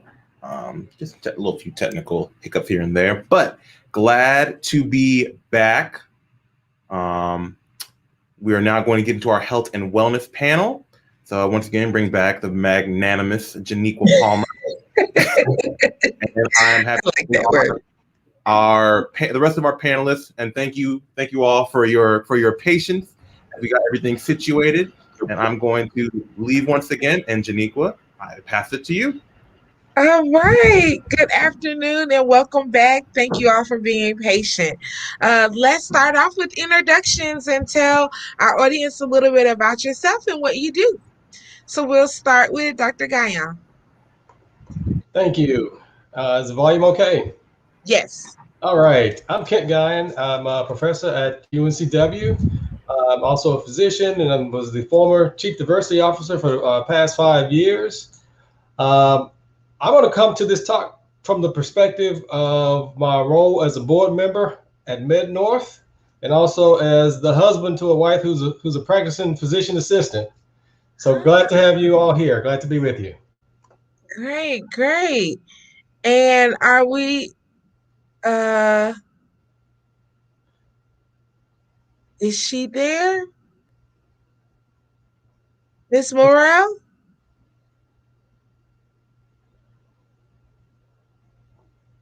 Well, Did we lose Miss Morel? I think we did. We've had some technical difficulties this go around. It's okay. Be flexible and adaptable. Okay, we're resilient. It's part of the Black experience. You just keep it pushing. That's kind of what we do as Black people. So yes, we will make do. We make do. Okay. We do. So let's see if I can have Morel re-sign back in. Okay. And then we will get started. Dr. Gaia, what are you teaching now? I'm sorry, I didn't hear you. What are you teaching? I'm going to have the interprofessional communication course coming up in the fall. What is that? Really how to use your patient communication skills to really understand and connect with patients. Oh, that is very important. Absolutely. Oh my God. We so need that. And welcome back, Miss Morel. Welcome back. Can you hear us? Yes, I can. Can y'all hear me pretty good? Yes, we can. Can you please introduce yourself? Great. Sure. My name is Clyde Cowart Merle. I started at UNCW in August of 2017. I moved here from Atlanta, and I teach at the School of Nursing. I teach mental health, I teach clinicals, and I also teach in the RN to BSN program as well. Oh, wow. And what would you prefer? What would y'all prefer me to call you both? Oh, just call me Clyde. Clyde. Okay. Just call me Kent. Okay. All right. Friday. Well, just call me Janiqua. It's Friday. It is Friday and it is Juneteenth Eve. So we are to be celebrated. Okay. I am here for it. So let's go ahead and get started. What kind of impact have you seen COVID-19 have on Wilmington's population? And I think if we look nationally, we know that the disparities have been exposed. Even though we knew disparities existed, but the exposure that has taken place in COVID-19 has really, really allowed the disparities to come to the forefront and for conversations to happen. So what does that look like for y'all in Wilmington? Ken, you want to go first? I'll speak from from like an Eastern North Carolina perspective because I'm back and forth from North Carolina to Atlanta. Okay, I'll share with you just probably two perspectives. When we think about that national impact on the Black community, it probably is not much different here in Wilmington, and the numbers kind of bear that out. There's twice as many cases in the Black community. There are 3 times as many hospitalizations, and the deaths are probably about 2.5 times the rate. The Wilmington, specifically, has probably done some things a little bit better than some areas. Places like Med North, they've done over 6,000 vaccines, and they've reached out to churches, and they reached out even to the homeless community. There's also been a lot of extensive outreach to the Hispanic community as well. So again, I think that part may be a little bit better. And if you look at the national and the state numbers, we tend to be a little bit further ahead, especially in this last month, than some of the other counties in North Carolina. But we still got a lot of work to do. And it's and for me, traveling back and forth to Atlanta, I know that when the vaccine for everybody to get the COVID vaccine was at the height, I noticed that there was not as many African Americans receiving or opting to get the COVID vaccine. But then I had to go back to Atlanta, and it's like they had turned a Sam's Club, several Sam's Clubs that had closed down in the area to vaccine hubs. And I'm telling you, the lines were long, there were long wait times and everything. But I get, but dealing with that community and this community is quite a stark difference. Nevertheless, I felt that those people in those communities, they were more willing to receive the vaccine than the individuals that I have encountered in Eastern North Carolina. Yeah. And I will say Med North was definitely essential for us here at the YWCA, between Med North and the hospital, with ensuring that our clients were able to have access to the vaccine. One thing that I know that I hope that I think they heard the frustration and the feedback that many older adults were giving was that they were getting the runaround, or the phone would ring and ring and ring, or they would have to call several times in order to even get an appointment for the vaccine. And so, some of those barriers to access to the vaccine was also seen here in Wilmington. I think as much as, we had people on the ground fighting, trying to get the vaccine into communities of color, there were ways in which sometimes the system just wasn't set up for people of color to really get good access to the vaccine. So, I really do definitely appreciate Met North and Novant Health, New Hanover Regional Medical Center, for reaching out to organizations that serve people of color to help us get the vaccine into the community. And speaking of that, when we think about the social determinants of health, and we think about how disparities are showing up in our communities, as teachers and professors and physicians and nurses, what do you say to students in the classroom to help them understand or help them be better healthcare providers to communities of color? Yeah, Clyde, I'm gonna let you take that one first. Okay. Well, I think as far as it goes for me in the classroom, we have to, especially here at UNCW, when we don't have as many Blacks in some of the classroom spaces, as professors, I think we have to be very vigilant and diligent in what we teach and how we teach, and not to stereotype in when we are teaching. For example, you ask the student, well, why does patient X have what is one of the risk factors for him being predisposed to hypertension? The first thing a student wants to say is because he's Black. But we have to get rid of that way of thinking. And then as far as it goes with the educators, it's almost like we all need to do a 360 turnaround to teach these students the right way, because the way they teach them is the way that they go into practice. Absolutely. And so therefore, we all know that the systemic racism exists. It exists in the classroom. And if it exists in the classroom and instructors are pipe driving this to the students are then going to get out in practice and relay what they learned. Yes. Yeah. I completely agree with that. And I think, in addition, it's so important to think about solutions. It's easy to get focused and stuck on a problem, and we don't look at the root causes, and we don't really try to do much there. So I think that's another part of the dialogue that has to go back and forth.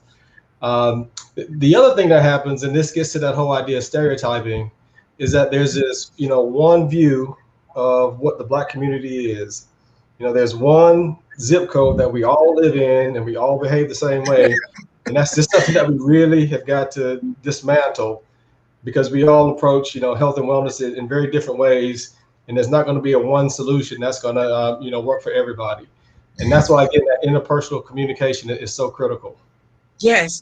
And when I hear you talking about we're not one way, I think about I know Black people who are running and who are biking. I know Black people who are, canoeing and surfing, who are walking, who, are eating healthy and are doing their best to make the right choices. And so when I'm thinking about those type of social determinants of health, or thinking about how systematic racism plays in those lives, the first thing I recall to my mind is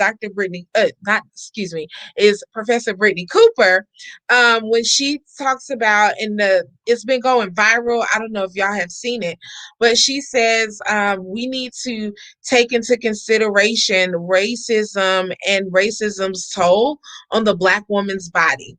And this is not to exclude you, Kent, because, okay, we can say Black men's bodies, Black bodies in general.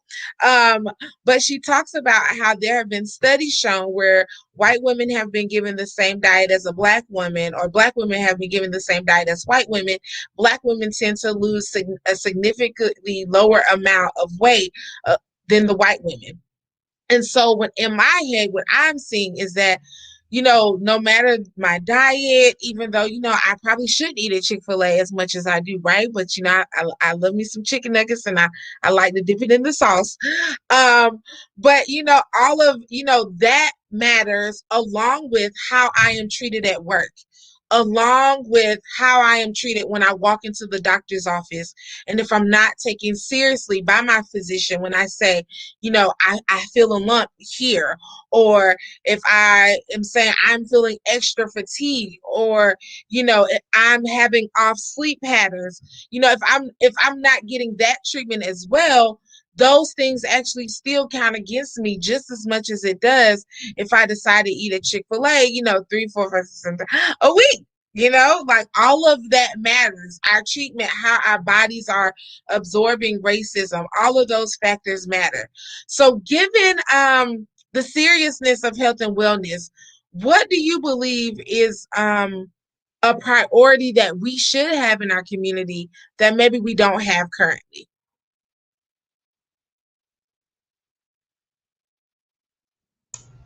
So I'll start, and this kind of is tagging into what you were mentioning earlier, and so it's so easy to have a standard that we try to compare everything to, and as long as we do that, I think we can be misled, because there's a lot of misinformation, and there are some things that are not taken into consideration when you consider the whole experience.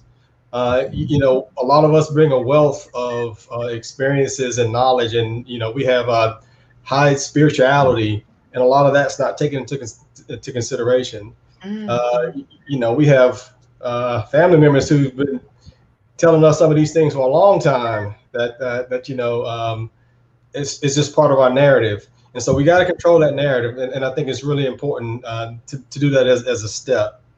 The other thing I'll say is that, it's always about time, because time is precious. And so we got to find opportunities to maximize our time in being in that well space.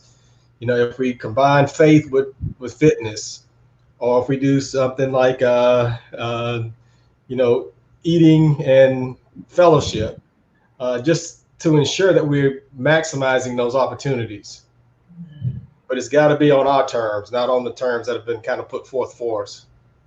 So like having jazzercise, or Trap jazzercise yoga. in the park where you have free, people play jazz, but then you also do a workout to it. Or I remember that back when I was a little younger, they used to have like gospel size, where you worked out the gospel music as a way to get the people in the church more active, and not just coming to church and sitting, but actually being active and staying after and doing like a little workout. I think that's what I'm hearing you say, like figuring out ways to interweave health and wellness practices into our culture, not just stopping what we have, but figuring out a way to make it interwoven. Exactly. Walk and shop. Every 50,000 steps, you get a new pair of shoes. Oh, I like that. I hope my husband's listening. Sorry about that, Sean.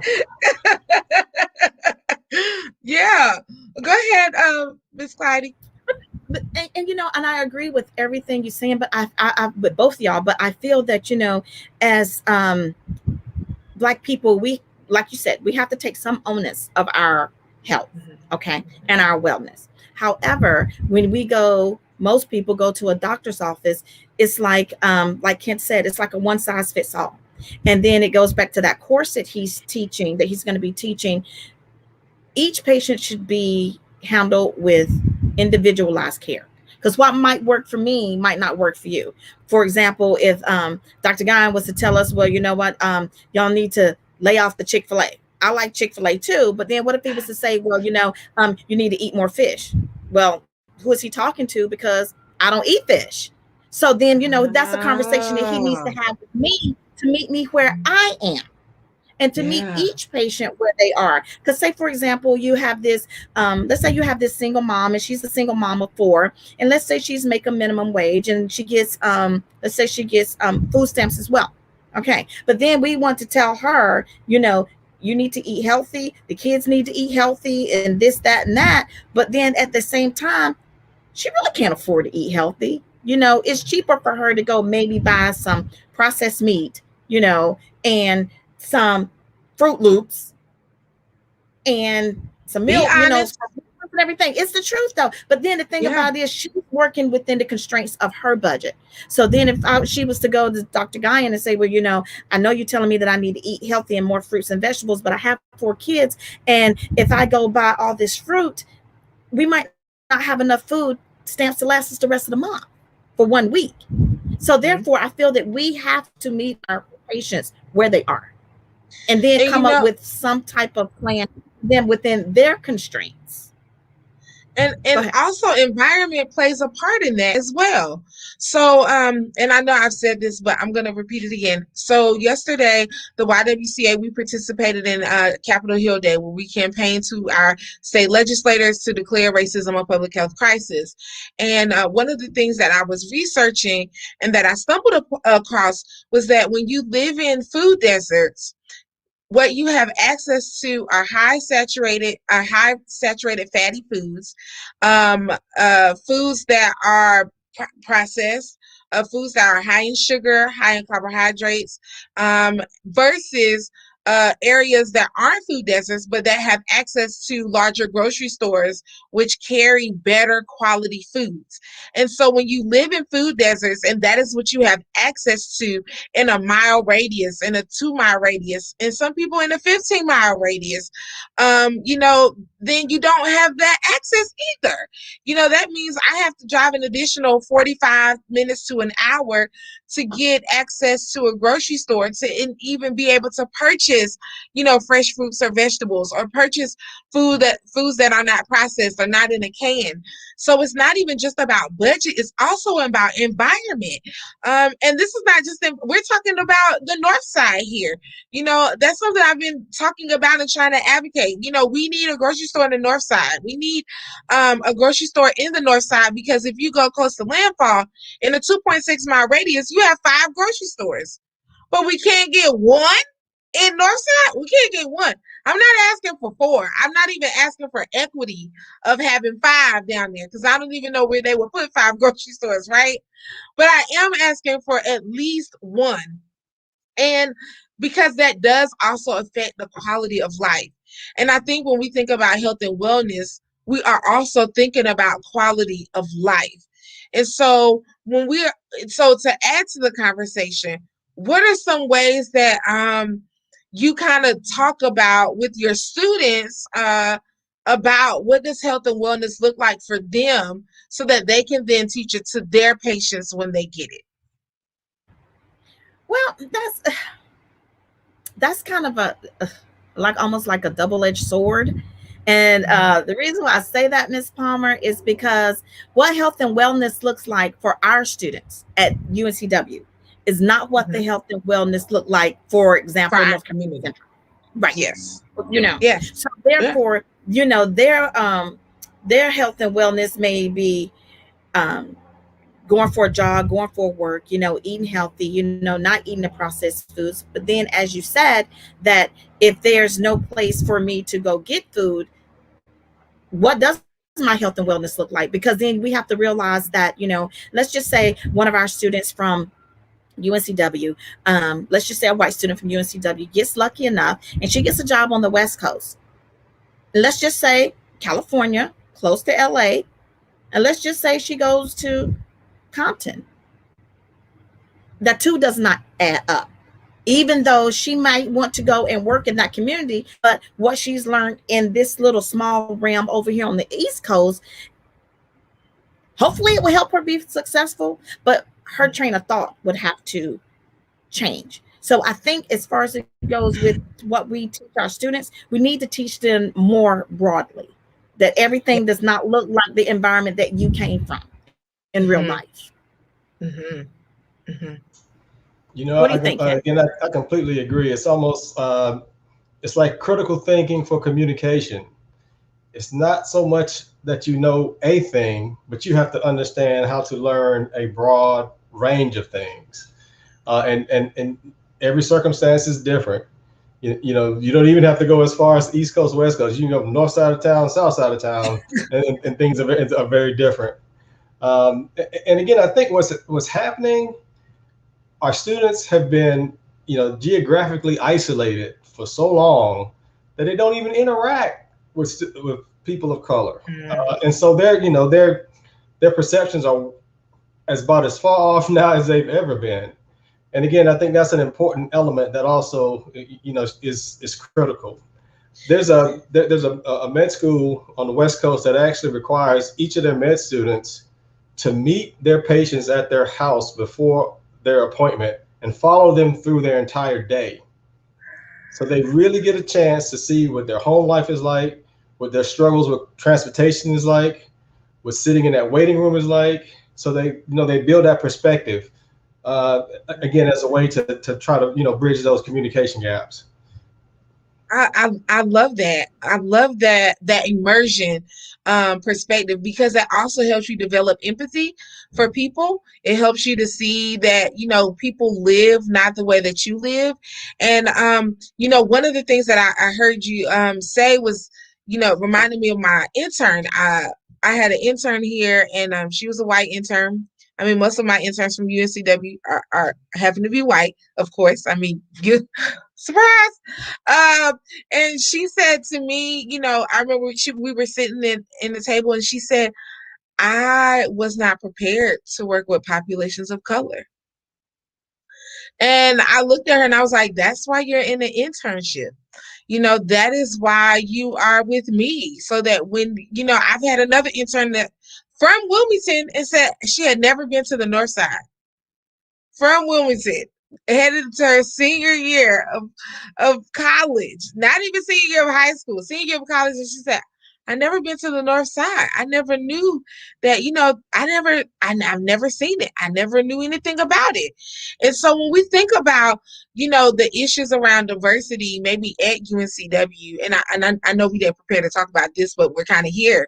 As a professor, and as leaders on the campus, how do you bring up the fight? How do you help advocate for, changes in the curriculum to begin to have a more diverse perspective?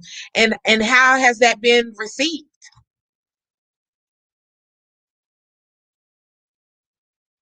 Uh-oh. Was I not supposed to ask that question?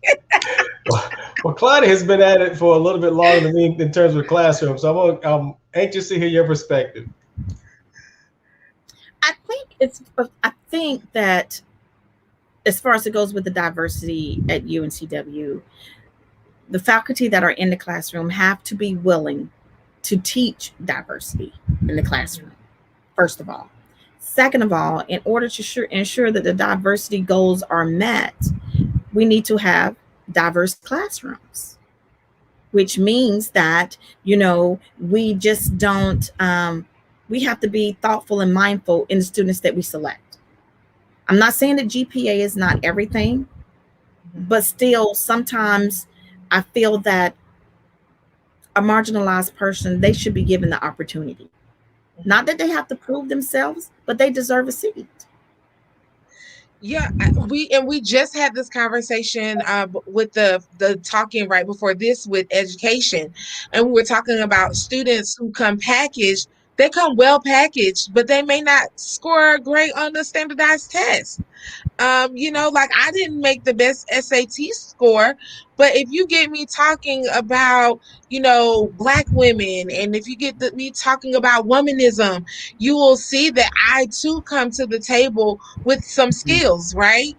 But and I wonder if, people, and I know y'all not in admissions, but if people in admissions, if they think about that, if they think about when we're looking at this student, we're not just looking at the GPA. We're not just looking at the SAT score. And I know SAT scores haven't played a role in the last couple of years, but if we're looking at a well-rounded individual that can contribute to the diversity of our space, why not let them in? And I don't want to get y'all in trouble because I know y'all still work there, so we can move on. No, it's okay. But then and you're saying like at the admissions level, let them in. Okay, let's just say best case scenario, admissions let them in. But then when they go to their designated majors and then their designated schools, then you have those individuals there that have to be supported or weed out. Yeah.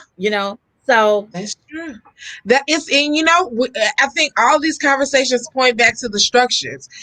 Are our structures created to support equity and diversity?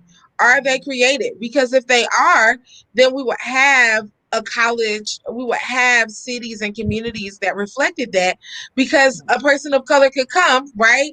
They would have the financial aid package that is equitable for them to thrive. Not just for them to attend, but for them to thrive. They will have professors that understood that all kids don't think one way. And then they could graduate and work in communities where they know that they will come into contact with a diverse group of other people. And so when we think about racism and health and wellness and Black health, I think we also have to point back to the structures of inequity. We got to point back to the structures of inequity. So to pivot a little bit, mental health has become an increasing topic in the larger health and wellness discussion, particularly in Black communities. But I will say mental health has not always been embraced. So, what are some of the ways that you see Black mental health beginning to play a much larger role in the conversation around health and wellness? You want to go first, Kent? It doesn't matter. Yeah, I'll step in here with something. You know, I think in general the conversation is becoming more commonplace. Probably one of the pivotal moments that we're going to point back to happened a couple of weeks ago, and that was with Naomi Osaka, who said, "Y'all will not get the best of me. Y'all can, y'all can damage your own self, but I'm taking care of myself." Mhm. And again, I think it takes that kind of public notice that just because you can't see what's going on with me and my mental health doesn't mean that I'm not going to take care of myself. I love myself, and I'm going to be here for a lot longer than you want me to. So again, I think that kind of forward public message is critical. Um, Kind of oddly enough, we're in this crazy time with COVID, with this rejuvenation of civil rights with George Floyd, and it's Yeah. really allowing a lot of voices to be out there right now. So I think from that aspect, there probably have been some things that have helped. I know, being online right now, I spent more time in these online social networks with people that I've been missing.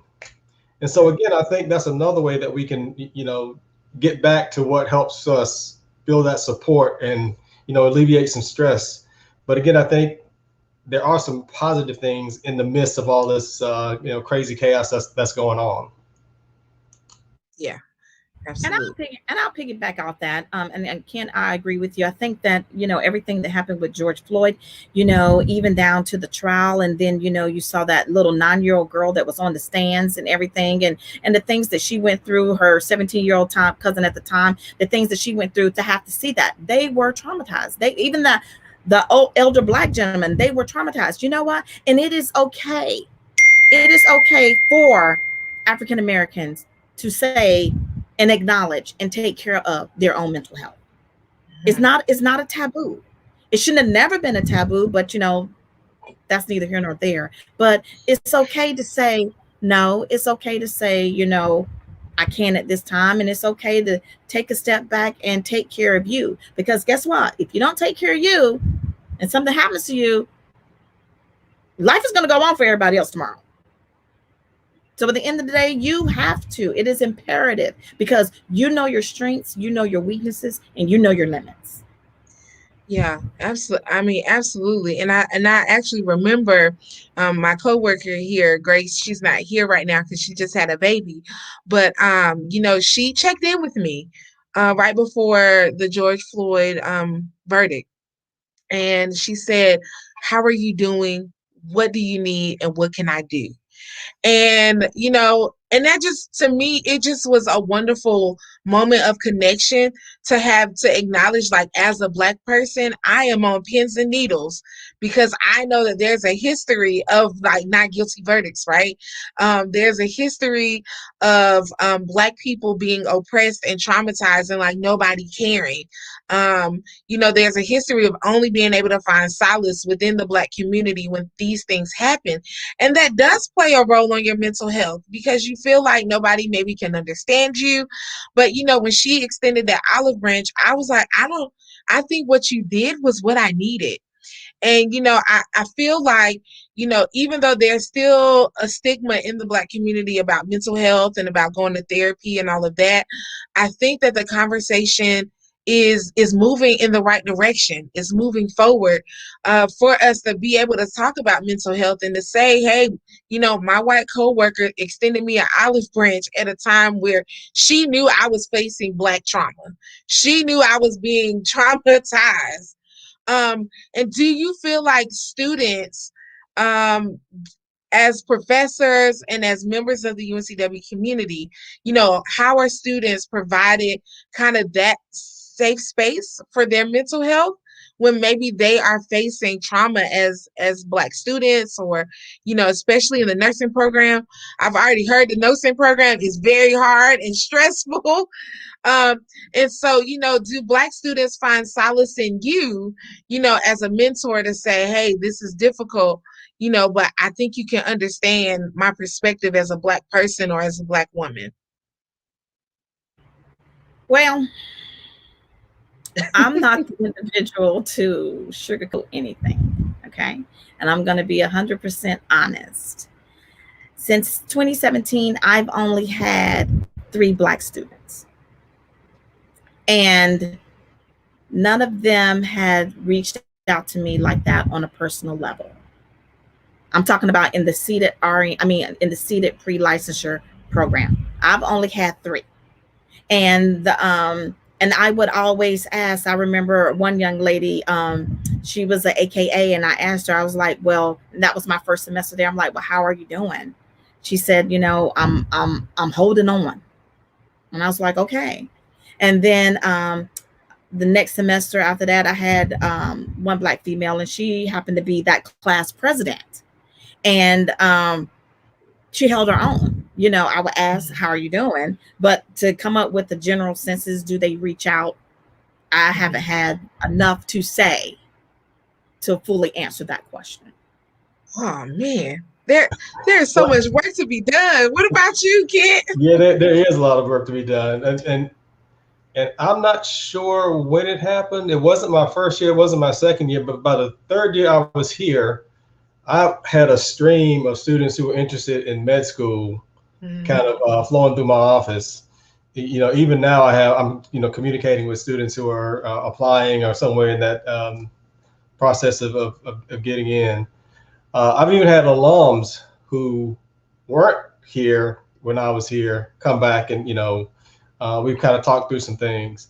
So one of the things that I will never not do is be that stepping stone, that helper for those students.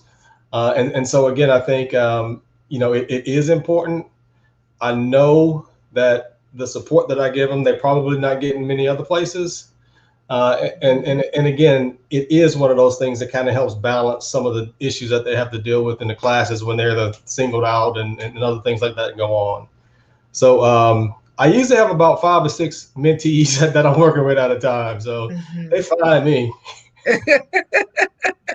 Well, I mean, when I was in undergrad, I can name my professors that I had to go to, and I went to HBCU, but, I needed them. And even when I went to Duke, which is a PWI, I had to call them back. I said, wait a minute, y'all encouraged me to do what? What is happening?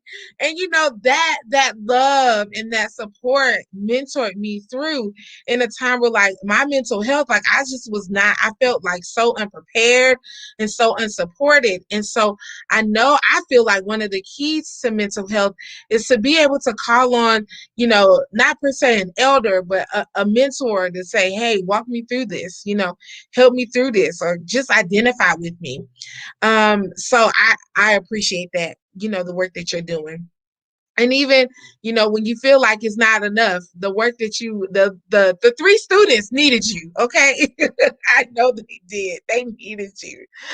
Okay. So our last question, in your opinion, which would you say is the bigger issue in the Black community, awareness or access? Okay. So I'm going to cop out and say it's probably they're probably equal depending upon who you are. Okay. And the tricky thing about awareness is that we keep learning new things. We keep, every so many years we'll find out that, not only does alcohol do this, but it also causes cancer. So again, I think you always have to be up on the knowledge. Access, I think we're doing better with access, but access comes in a whole lot of different shapes. It's whether or not you have adequate. It's whether or not you have adequate who really cares and has your best interest.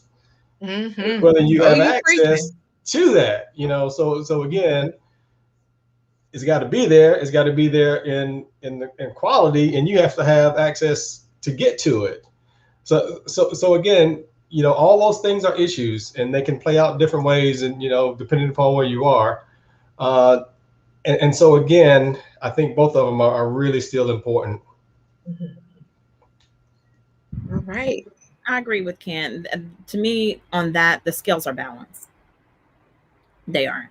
Because I mean, if you have Miss Ann that has a clinic, let's just say 5 miles down the road, but as Dr. Guyan said, she goes there to that clinic, is her care, we would hope that her care and her education will be the same as Miss Sarah's. Will it be? We don't know. We hope that it will be, and I Probably think not. as far as it goes with us, empowering our people to ask questions. You can ask the question.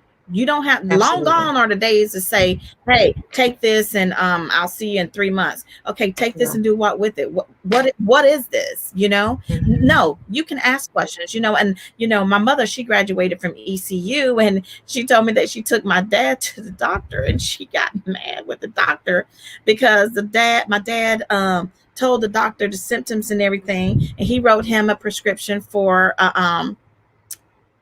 antibiotic for ear infection. But my mom was mad. She said, because the man didn't even look in the ear. I'm like, well, I understood I understood what she was saying. I understood it. Maybe the doctor should have looked in his ear before going prescribing, but and then but my daddy, he's real passive. He was like, well, I'm just gonna take it. It worked. He had an ear infection, but still, all patients are not. Long gone are the days of blacks being dumb, stupid, and ignorant. Long gone. Right. Long gone. Right. Ask the question. If this complains of this, then I know, and I'm not even a doctor. She's not a doctor. You're supposed to look in his ear. So it's those type of dynamics that I'm talking about. If Miss Ann goes to the doctor, is he going to do right by her? Yes. And when I'm talking to my clients, I'm always like, write your questions down and don't be intimidated. Sometimes, and when I think about awareness and access, when I think about awareness, I can't leave off advocacy. We have to learn how to advocate for ourselves in the doctor's office. That is also a part of our health and wellness, so that when we're leaving, we're not, oh, I should have asked this, or I'm mad because I didn't like how they said this, or I didn't, no, we have to advocate for ourselves in the moment, So mama, next time, tell that doctor, look, I thank you for that prescription. Look in his ear though.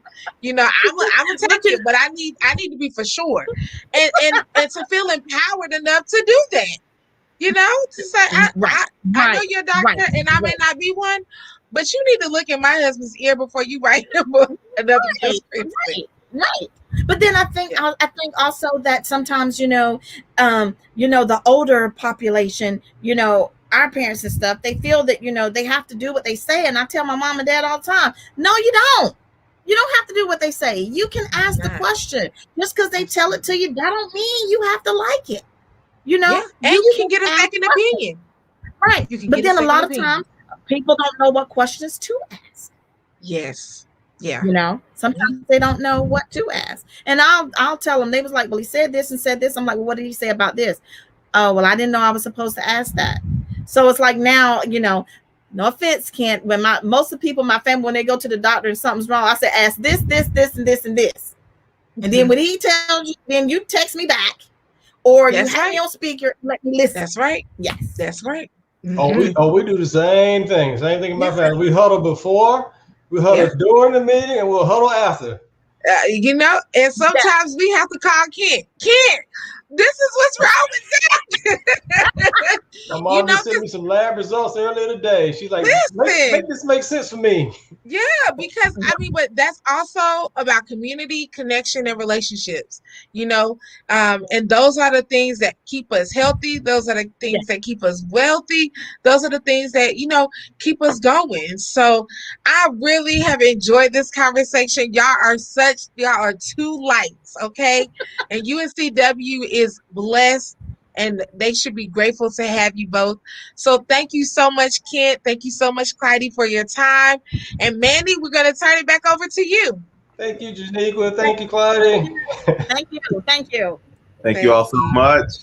We are going to take another about, we won't put a time limit on this time. We'll just take a little break, but we'll be back around 4:05 for our final panel of the day, our economic and wealth generation. We will get you back to your smooth jazz, and we'll see you all very soon.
right, welcome back, everyone. Thank you again for hanging out with us for almost about 4 hours now. Hope you've gotten a lot of good information. We are now about to be on our final panel of the day, our economics and wealth generation panel.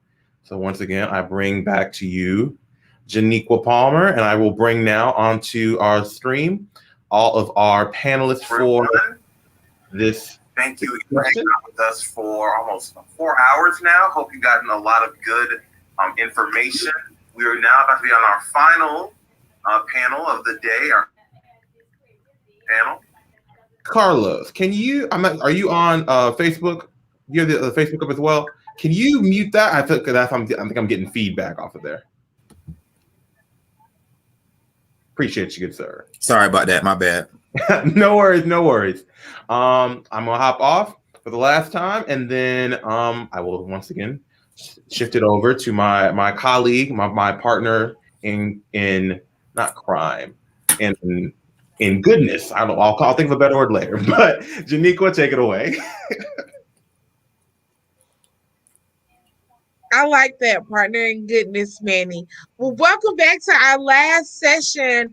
Hello, everyone. And I'm just going to ask you to introduce yourselves. So we'll start with Alan.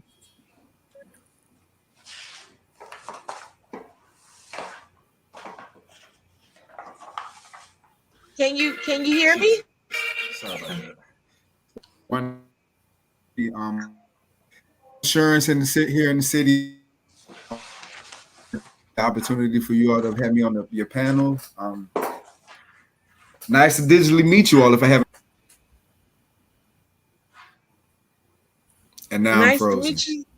Yeah, nice to meet you as well, Alan. It's okay. Are you back with us?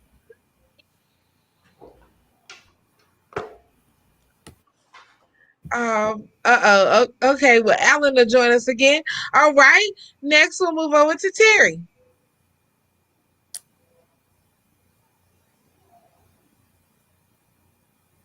Oh, you have to unmute. Can you hear me? Yes, now we can hear you. Awesome. I'm Terry Jackson. I'm a native of Wilmington. I'm the co-founder of JCG Consulting Group. We do organizational development as well as Can you hear me? Executive coaching.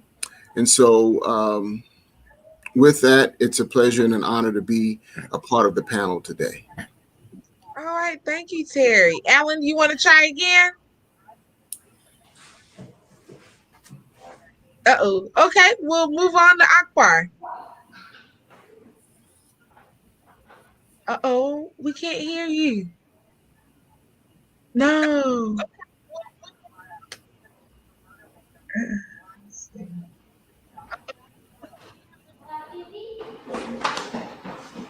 Okay. All right, Carlos.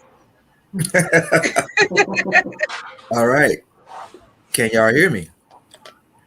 Yes. All right, great. Good afternoon, everyone. My name is Carlos Braxton. I also am a Wilmington native here. Class of 2017 UNCW proud graduate, as well as a broker owner of Braxton Realty. I've been in the real estate business about 16 years, and it's a pleasure to be amongst you guys today for this portion of the panel. Thank you so much, Carlos. Okay, we'll go to Tracy. Good afternoon. Can you all hear me? Yes. Okay, fine. Well, I am not a native of Wilmington. I have been here. I grew up in Brunswick County and spent most of my life out on that side of the bridge. But I am the co-founder with my husband of Genesis Block, and we are a co-working space with a focus on building the entrepreneur class, with an emphasis on minority and women-owned business development. Okay, thank you. All right, Akbar, can we try one more time? Oh, we can't hear you. Manny, do you want to jump in and kind of help him? Yeah. I'm not sure. Let's see. He's not on mute. He's not on mute. You can hear everybody else. He can hear. Yeah, he can hear us. So try restarting, like logging back into the StreamYard, and see maybe if that is the issue. I'm not sure Yeah. what exactly that issue might And I be. think, yeah, and I think Alan was having some technical difficulties. All right, Manny, just hang around in the background with us and we'll just move forward. Okay. I think we still have some amazing panelists here, so we'll look for Alan and Akbar to join us. Yeah, they are brothers, so they're not heavy. Okay. All right. Okay, so let's move forward with the conversation. So let's talk about, and this is what Manny sent me. Where does the money reside in Wilmington? Given the current state of Wilmington, what opportunities do you believe is the most advantageous for someone to take on to generate wealth? Is it residential? Is it commercial real estate? Is it starting like a brick and mortar company? Is it something a little bit more innovative? Where can people go to start to build wealth here?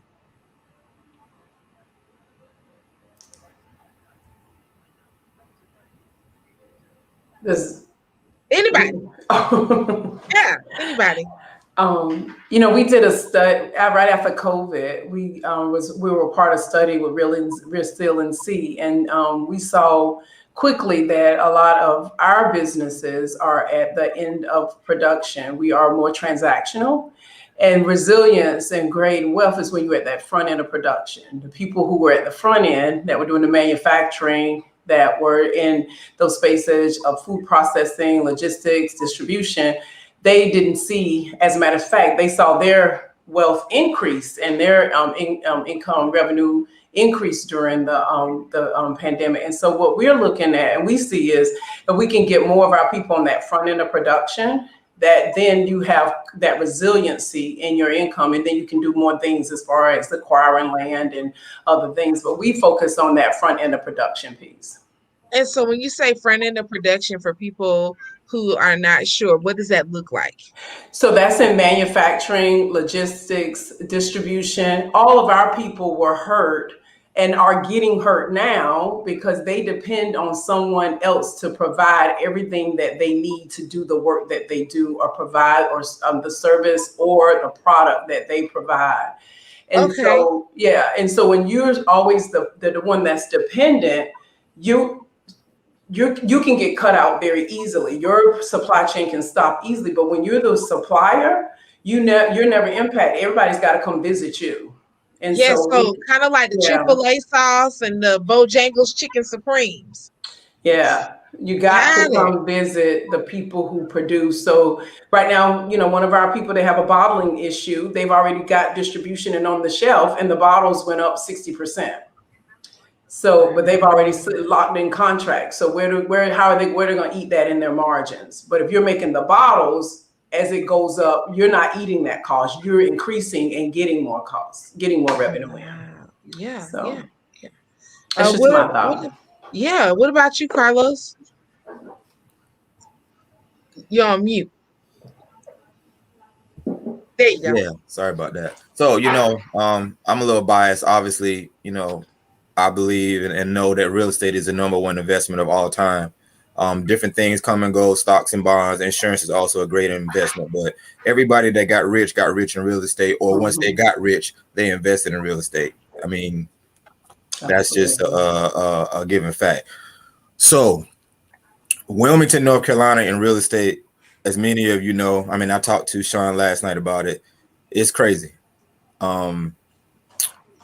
Folks are paying $10,000, $15,000, $20,000, $50,000 over list price just to have a chance to be able to purchase a home that has 5, 6, 7, 8, 9 offers on it.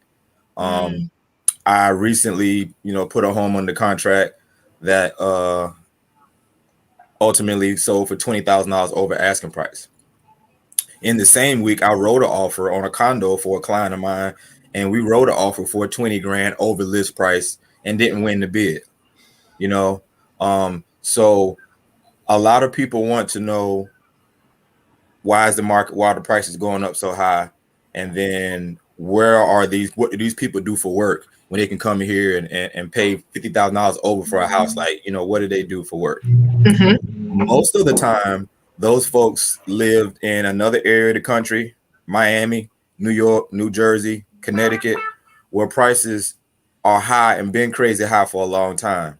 So while Wilmingtonians are sitting here, and when I say Wilmingtonians, I mean myself, sitting here whining and complaining about $230,000 for a 12 square foot, you know, a 1,200 square foot apartment or a 1,200 square foot house, that's cheap to somebody from Miami. That's cheap to somebody from New York. And while you sit here and talk about ain't nobody gonna pay that for 230, they'll come in and pay 260 and have the house and be done with it. Many of those folks are paying cash. Again, if you are a homeowner and you sell your house in New York, everybody know you banking, and you can afford to come down here and drop, you know, $30,000 or $40,000 over list price, you know, to get a property, and then go work at Lowe's or Home Depot, making $16 an hour, right? And then when people come to your house, they wonder how you live and how can you afford, you know, the things you can afford. So they were able to get in real estate probably years ago, and maybe in a family home and kind of own property for a long time. So real estate here is where the money resides, and is this another, you know, situation where the people who have money, who have access, you know, it's big bank take little bank, like Ice Cube said, you know, and this is just perpetuating itself over and over again. When I moved back home, I bought a house. I bought my first house on 5th and Bladen, 516 Bladen Street, and it was an all black neighborhood at the time. And when I sold my house, I was hoping somebody black was going to buy it, but nobody did. So I ended up selling it to some people who didn't look like us. Made a good bit of money on it. I still get my hair cut in that neighborhood. And now when I go through there, you know, all you see is white people walking dogs and, you know, jogging and just kind of going about, you know, their day. So the whole north side has been has changed. Gentrified is the common word. That's a complex situation. You know, you can't blame the white people because they got money and they have an interest in buying houses. You know, a lot of us have good jobs, have great jobs, got nice cars, but buying a house ain't really high on our list. Who's the fault for that, right? So I'll stop right here. But you know, where the money resides, in my opinion, is in real estate. Everybody that's rich in this town got rich in real estate. You know what I'm saying? The McCrae's, the Camerons, the Trash, they got rich by stealing black people's land and stealing black people's businesses. I would like to see them kick some of that back, and they do a whole lot for a whole lot of people. But you know, reparations will be my answer to how can we get people back. You know, and not myself included in that, but we know how to find people, you know, who were descendants of business owners and professionals in 1898. A lot of them moved to different sections of Brooklyn, New York. We could find those people and break those family members off of those great grandkids of something, and kind of have them in a position to where they can, you know, reap some of the generational wealth. Yeah. Terry, would you like to chime in? I think both what Tracy as well as what Carlos said, it's where the money resides in Wilmington. Wilmington, and I'm a native, and so Wilmington has always been a city of entrepreneurs.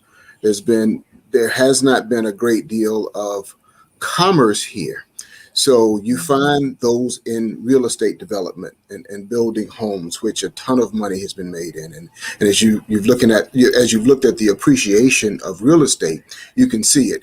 And Wilmington's market, as I studied it, has always been somewhat against the grain when you look at it nationally.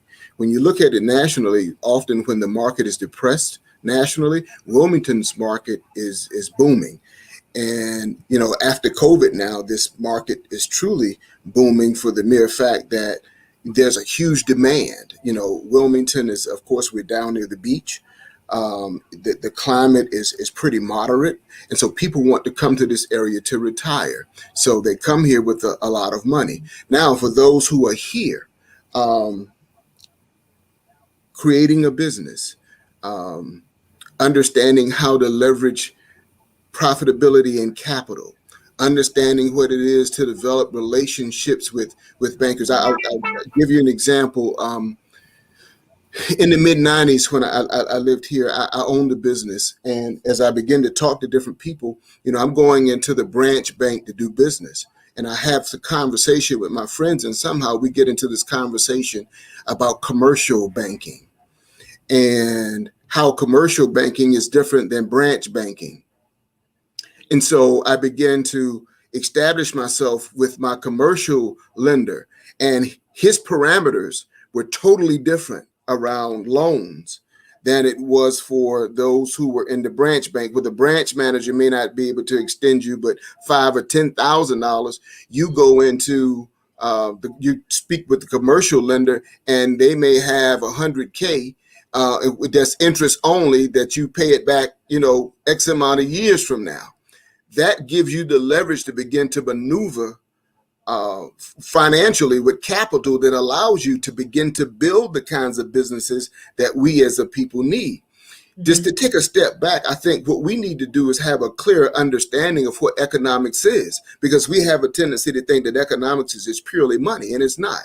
Economics is about the resources, and even the resource of how you make decisions around the resource that you have. So it's a decision-making type of discipline that we must learn and understand, versus just thinking about the money.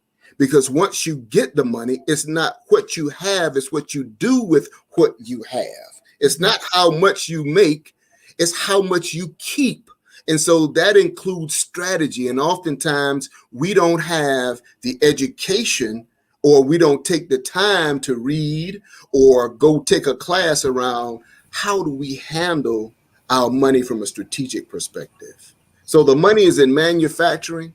The money is in entrepreneurship. I can honestly tell you that during COVID, as many people suffered, my business boomed for the mere fact of the ambiguity and the uncertainty of leadership in organizations not knowing what to do and calling in consultants to do business. Okay. So with all that considered, do you think it's possible for Black citizens in Wilmington to be involved in and reap the rewards of wealth? I do. Okay. Absolutely. It would. I mean, first of all, there are a lot of Black people here who got money, and they doing everything we talking about, but they moving in silence, and they don't feel the need to broadcast or go on Facebook Live and tell people what they're doing. So I want to dispel that myth of Black people don't have money here. I know several families, Black families, that's caking, right, and going to continue to cake, and their kids and their grandkids and their great grandkids are going to be straight off of the efforts that they're doing now. But again, they aren't out front people, and they aren't going to be talking about it. So I will say that it is being done. It can be done individually. It's up to each individual person and that person's family to say, to make an intentional decision. Hey, we are going to invest in Duke Energy and get these dividends paid back. We are going to invest in clinical research, right, and get these dividends. We are going to invest in wind and solar power companies, and start getting some of this residual income. We are going to invest in real estate. So it is possible, but it would need for folks to be really intentional, and it's basically coming up with a plan of what they want to do and how they want to execute it. And now, as far as buying buildings, if we could get, it would take a Black cooperative of folks who want to get together, folks who are, I don't want to say financially savvy, but been around the block a couple of times, got money, know what to do with money, to come in and create a collective to where we can leverage our buying power and start buying some of these bigger buildings, some of these vacant buildings. Commercial real estate is going to suffer and has been suffering because of COVID. These corporations ain't paying $32,000 in rent no more when they done sent everybody home from COVID. A lot of them people ain't coming back. They ain't ever going back to the office, right? So if there's a group of us who want to position ourselves to take advantage of this opportunity when it presents itself, and it may not be today, it may not be tomorrow, but for those of us who really win, it's planning, it's having a vision to say, okay, this is where things are right now, and this is where they're going to be. I'm planning right now myself on a personal level to be able to buy more investment properties when these prices come down. I'm not buying nothing right now. These folks is crazy, right?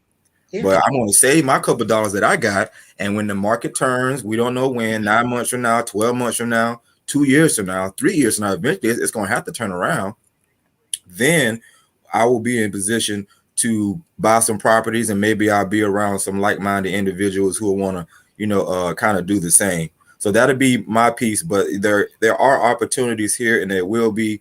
We just have to be intentional as a culture and say, hey, this is what we're going to do. This is how we're going to move. You know, until then, it'll just be like it is now. Individuals who have understood this principle and then kind of moving on in an individual fashion. But we all know we could do a lot more collectively if we could all, you know, come together and do it on a much larger scale. You know, businesses, grocery stores, commercial spaces. Mm-hmm. Go ahead, Tracy. You look like you had something to say. No, I just so very, very much agree with what Carlos is saying. My husband and I talk about this all the time, is to have those Black leaders that do understand economics and how to move the community forward from a financial and an empowerment way, and understand that collectively our spending power does mean something. You know, Absolutely. We hear all the time. I mean, my husband, he did just a basic math of what the population, 18% of Wilmington is, and at $25,000, I think was the average income. If we just said every family made that, and what that meant, it was like over $1 trillion back into our economy. So when people say we don't have enough money here to take care of Black businesses, that's not true. We just have to choose to make sure that we are supporting those Black businesses. And so I absolutely 100% agree with Carlos about that collective power. And because that's how, you know, we look at, we were in Black Wall Street Rising. We're doing their documentary with them on Tulsa and Atlanta and Wilmington. And when you look at what was going on, it was power when we brought our resources together, and people recognized that power, and it made people nervous. And so Carlos is spot on with that. And the other thing that I think we can do more of as far as getting our piece of the pie is understanding what's coming into Wilmington, paying attention to the business journals, the economic development forecasting, going to the meetings, sitting in those. I know they can be long and they can be boring, but making sure you understand when business meetings are happening, you're there so you get firsthand what's coming next. WDI, Wilmington Downtown Development. And, you know, I sat in and I asked the question, you know, we got the GE Nuclear Engine, they're bringing their energy company here, their nuclear energy. My question was, what are all the small businesses that you're going to need to help support a nuclear energy company coming? And then we come together, like Carlos said, and say, okay, who can put together this type of business? Who can, because if you can figure out what business you want, we going to figure out how to get it off the ground and get you running. And I think when we think more on that avenue, and then we have a planned approach to how we're going to start businesses, and not everybody, oh, I just feel really good about this and I just want to start this business because I love it. No, you need to start a business the customer wants in a high growth industry that can pay you. And so I think that, to me, that's where some of the, as far as us getting more capital back, having that understanding of what businesses are going to be necessary to support the bigger businesses that are coming and be that supply chain. Yeah, absolutely. I think when I've been watching the documentaries on Tulsa, and I've always been so interested in Black Wall Street, and that is the one thing about how Black Wall Street was able to thrive. It was able to thrive because of the collective activity of the Black community.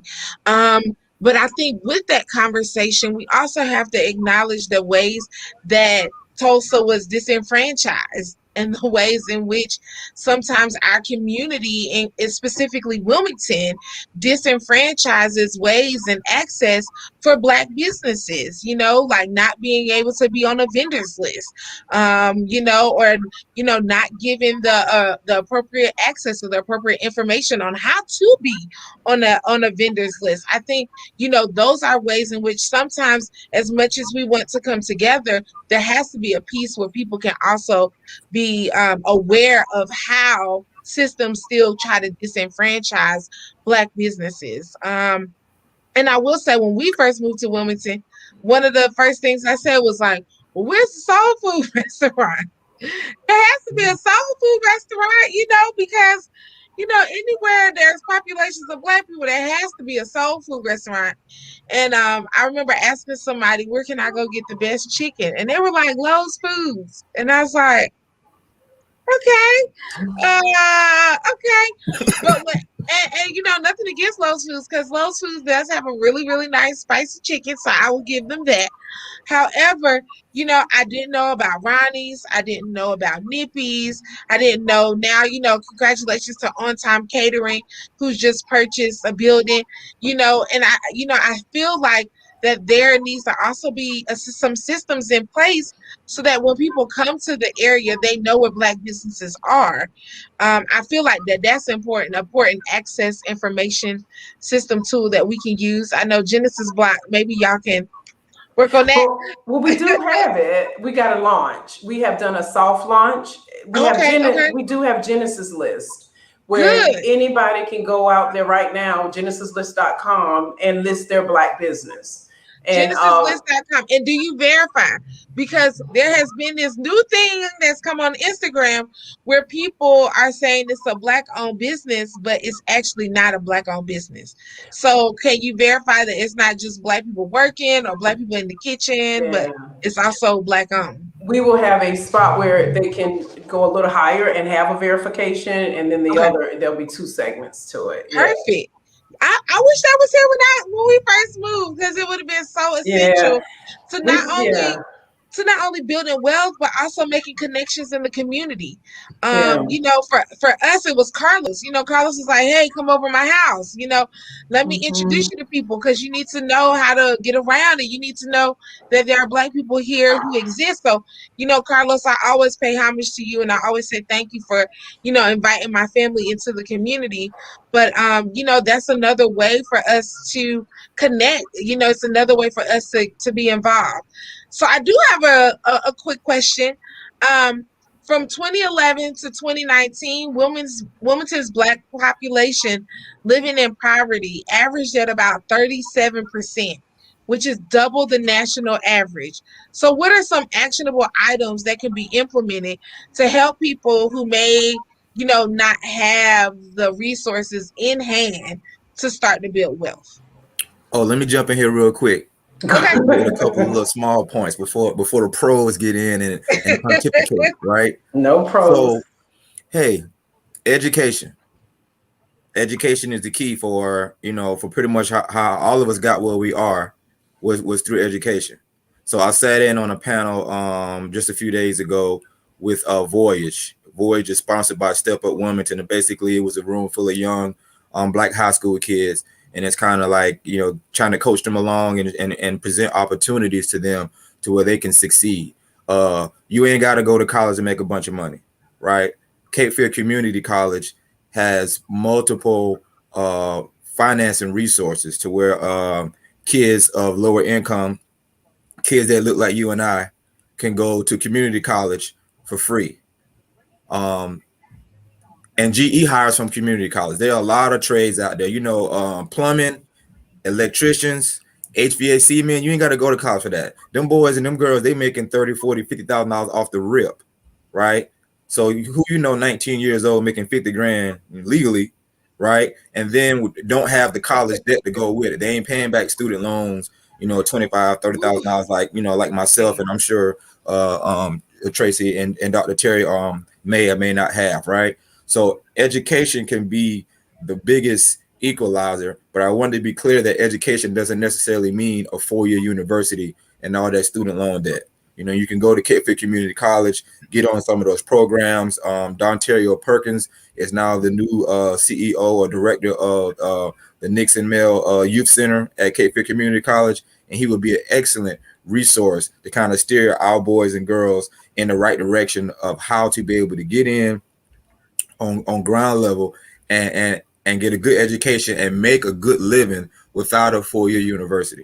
So I would encourage all our listeners to kind of lead their teams down that path. You can contact Voyage, and you can hit me up later for the contact information on that, and also Mr. Dontario Perkins at Cape Fear Community College, but there are resources for our kids to go to school for free, and they need to be able to take advantage of it. And sometimes hear it from outside the home. Because let's just face it, a lot of these kids, they don't get the support at home. Their mama's telling them they ain't nothing, they ain't never gonna be nothing. Their aunties and their uncles is telling them they ain't never gonna be nothing. You ain't going to college, and they need to be supported. They need to be uplifted. And sometimes those voices have to come from outside of the home because they simply aren't going to get the support and the positivity they need inside the household. But for anybody that's listening, community college can be your ticket out. $50,000, $60,000 jobs, starting out in the trades. And I see we got Akbar who's joined us again. Welcome. Can you, would you like to introduce yourself? You are muted. Yeah, you muted for real. Yeah, there way for you to unmute yourself. There should be a microphone that allows you to unmute yourself.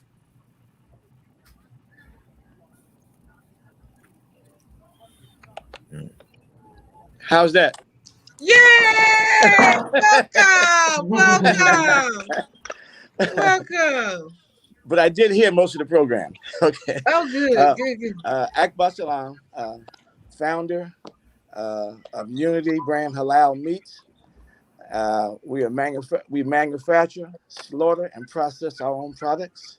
We've been in the business for 53 years. I'm also a co-founder of a system of knowledge that's called halal. In 1977, the halal industry was not registered with the USDA. My mentor, Imam Warasuddin Muhammad, encouraged us to establish the halal system in America. So I had no other choice but to write a basic format for the USDA introducing the halal industry. That industry has grown from 200,000 to $5 billion a year now. Unfortunately, you know what I mean, the outer community is taking full advantage of that system now. But I would suggest that the fastest and way for us to establish our economics is deal with food, clothing, and shelter. During this pandemic, my business grew. Why? Because I went to the source. I went to farmers. I got live animals. I brought them back to the slaughterhouse. I slaughtered the animals under USDA inspection, brought these wholesome animals back to our establishment, processed them, made sausage, and also vital cuts of beef, lamb and goat. So what am I saying? I'm saying that food is a very, very essential base for our economics. Interesting. The supermarkets in our area in Newark, New Jersey, would only allow you to purchase X amount of pounds of product when you went to the supermarkets. When it comes to Unity beef sausage, you can buy whatever you want because we control the source and the product. So what am I saying? Let's get into the food establishments. Let's establish food first, then let that I would say branch off into the other fields of endeavor.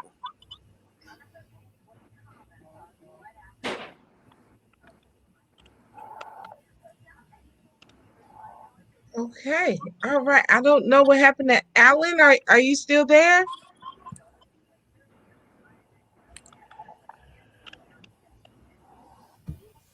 I was studying the history of Juneteenth. Okay. And what is the economic impact of this holiday being approved and signed for America? And I did a little history, and what I found out was that there's a certain diet or certain traditions that was established by our ancestors when it came to Juneteenth. And like, for instance, hibiscus, strawberry drinks, these type of things were part of our menu. Red meat, collard greens. These type of things, I would say in the future, as our community is educated about the traditions, it's going to have an economic impact. Um,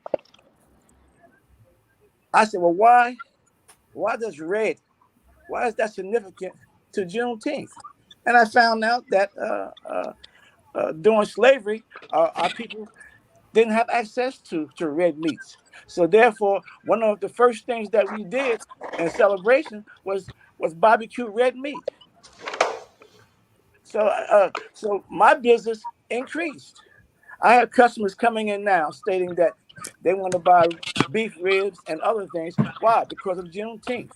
So let us start now taking advantage of the economic component that's built into Juneteenth. If red is a very significant color for Juneteenth, then we should look at red T-shirts, red caps, and take advantage of this tradition that goes back to Africa. It Yeah, says that. and you know what, the interesting thing, or I think the one thing that maybe you're pointing us to, is to capitalize on our holiday within our community. Because Yes. now if you go to Old Navy, if you go to Target, if you go to Amazon, you can acquire your Juneteenth shirt, you know. But it's not made by our community. So you're absolutely right. We do need to figure out a way to bring our dollars for our holiday back to our community. Yeah. Alan, are you with us? Yes, ma'am. I certainly am. Spectrum Okay. Wireless has me loud and clear now. All right, good. We are so glad you could join us. Can you Thank you. tell us a little bit about yourself? And then also answer the question about where do you think the money resides in Wilmington? Yes, ma'am. Well, my name is Alan Murphy. A lot of people know me now for my insurance in business. I'm an insurance broker. Murphy Insurance been open for about a year now. But before I started selling insurance, I used to own a brick and mortar sneaker store. I was downtown on Front Street for about 8, 9-ish years, and that pretty much taught me, I guess you could say, the city, or in the way that everything goes on around here. As far as the question of where do I believe that the money resides in this city, while there are people that look like us that do have funds, the vast majority of the money in this city aren't is not held by us. So I'm very adamant on trying to do what I can do to, change that and work on that. But it's just, I feel like we have a very, very, very long way to go. Absolutely. Yeah, absolutely. All right. So I know we're coming Janiqua. down to the end of time, but giving your reflections over the last 10 years, how has Wilmington strived, I guess, got better when you look at the black economy of Wilmington? Do you think we've gotten better? Do you think we've gotten worse? Are we stagnant? And then where do you see us going from here? Was that too? That's I to think we're everybody. better. Yeah, I, you can answer. Yes, ma'am. Personally, I think we're better off now than we were than we were definitely 10 years ago. I moved to Wilmington 10 years ago. And started my store, whatnot, and I noticed there wasn't really anybody. The reason why I opened my store is because I felt there wasn't really anybody out here doing anything that would be viewed as competition. So we figured, why not?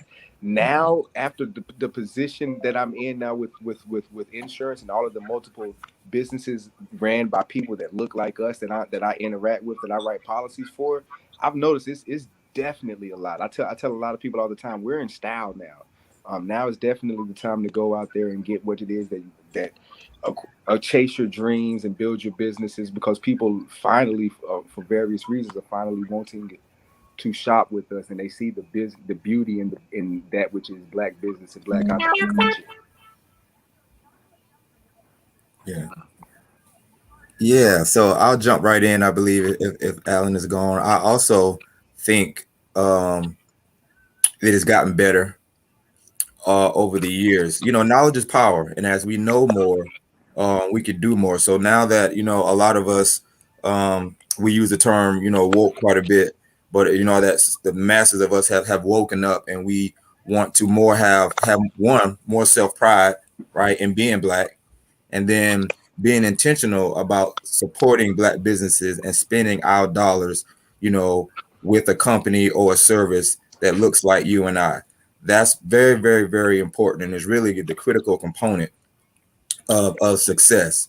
I saw an article, and we've all seen it over the years, of the recirculation of money. You know, and a dollar in the Jewish community stays in the Jewish community like 30 days, right? The dollars in the Asian community stays in the Asian community, you know, like 20 days. I'm not sure what the statistic was, you know, for this regular white folks, non-Jewish, but then for Black folks, it was 6 hours, right? We'll get paid and walk by 2 or 3 Black-owned restaurants to go to Chick-fil-A. I really hate on Chick-fil-A. Carlos, we're not gonna talk about Chick-fil-A. Listen. We're not gonna talk about Chick-fil-A, okay, Carlos? Because it takes those small things, we need a Black-owned Chick-fil-A. Let's throw that in there. It takes those small things and those small sacrifices, because without that, we're not gonna get there, right? Everybody want to bring about change until it costs them something. Until it costs them giving up that Chick-fil-A sandwich or going to Fu Wang's instead of Chick-fil-A. Listen, I go to Fu Wang's, okay? Because so I love that banana pudding cake. So, you know, we're not going to discriminate, but it's something about my nuggets, okay? Yeah, I mean, and they're good if you kind of like that thing. But the point for me is this: we need to be intentional, you know, with our dollars. Absolutely. And who we spend our money with. I also want to give a quick plug to a website that I came about that somebody shared with me in the airport. It's basically the Black Amazon. So people go to Amazon, they don't even think twice about going to Amazon. But there is an app out called Myra. I'm probably saying it wrong. MIIRIYA. So basically, it's the Black Amazon, and supposedly every vendor that's on this site is Black owned. So I know there's probably some faking and stuff going on, but for the most part, I'm sure they'll have some type of verification in that, and you can go to this, use this app, and it can be your Black Amazon. If you want to buy 10 or 15 Juneteenth shirts, just make sure or take the extra step to see if you can find a vendor that makes those T-shirts, you know, that looks like us. So 10 years to now, we've grown exponentially, and we can continue to grow by knowing more, learning more, and doing more. And I have to just say one more quick plug, right? And I'm gonna plug Alan, but I'm gonna plug insurances all together. The biggest way that we can really get our families up to where they need to be financially is called life insurance. Yes. Right? When you die, don't leave your kids 35 pair of Jordans in the closet, right? Okay. Like many of us do. You have an insurance policy, right? And GoFundMe is not an insurance policy. It was $100,000 for $16. Everybody got it $16, right? So if we can start with that thought process, even if you ain't got it right now and you ain't never really had it, you can set something up so when you leave here, folks is not, you know, scraping up money and GoFunding to bury you. You know, everybody comes up off of granddaddy dying or grandmama dying. Other cultures have based their whole economic value plan on the transfer of wealth. And the beauty of insurance is you could be broke your whole life, and when you die, the family getting 100 G's. Now that they can kind of start and take that money and move on and do other things with. So that doesn't really have anything to do with real estate, but that is the number one transfer of wealth, is when people die. So think of all the families that lost grandmama and granddaddy and mama and daddy. Like, I'm a realist. If those families had insurance, those family members got paid through COVID. They was getting insurance check after check after check after check for them now to be able to do pretty much whatever they want with that type of money. So again, as we know better, we do better. I'm 49 years old. I just got my life insurance stuff together a couple years ago. So I don't want to sit here and talk like, oh, when I was 35, I ain't had none of my stuff together. I would have died and y'all would have been, you know, borrowing money to bury me. That's not the case now. So it just came to my mind again with the transfer of wealth and how we can do things right and do things better. Is the sole thing really is insurance. That can be the largest, the cheapest and the largest contribution to our family's success moving forward. And Carlos, I do have to jump in because I absolutely agree with that. You know, and even if you don't have the $100,000 policy, having some sort of a policy where your family doesn't have to use their 401k and their savings to bury you is also a way. Like, even if the policy doesn't leave a whole lot of wealth, if it just at least covers your burial, so people don't have to go into debt to bury you, like that even can be a helper. And then my second comment is, when we are celebrating and patronizing Black-owned businesses, is to do it well. And to do, and when I say do it well, if we can spend $200 in belt, we can spend $200, going to get meat from Mr. Akbar. We can spend, $200 in investing at Genesis Block and making sure that, maybe I'm not the entrepreneur, but maybe I can, help kickstart or jumpstart another entrepreneur's dream.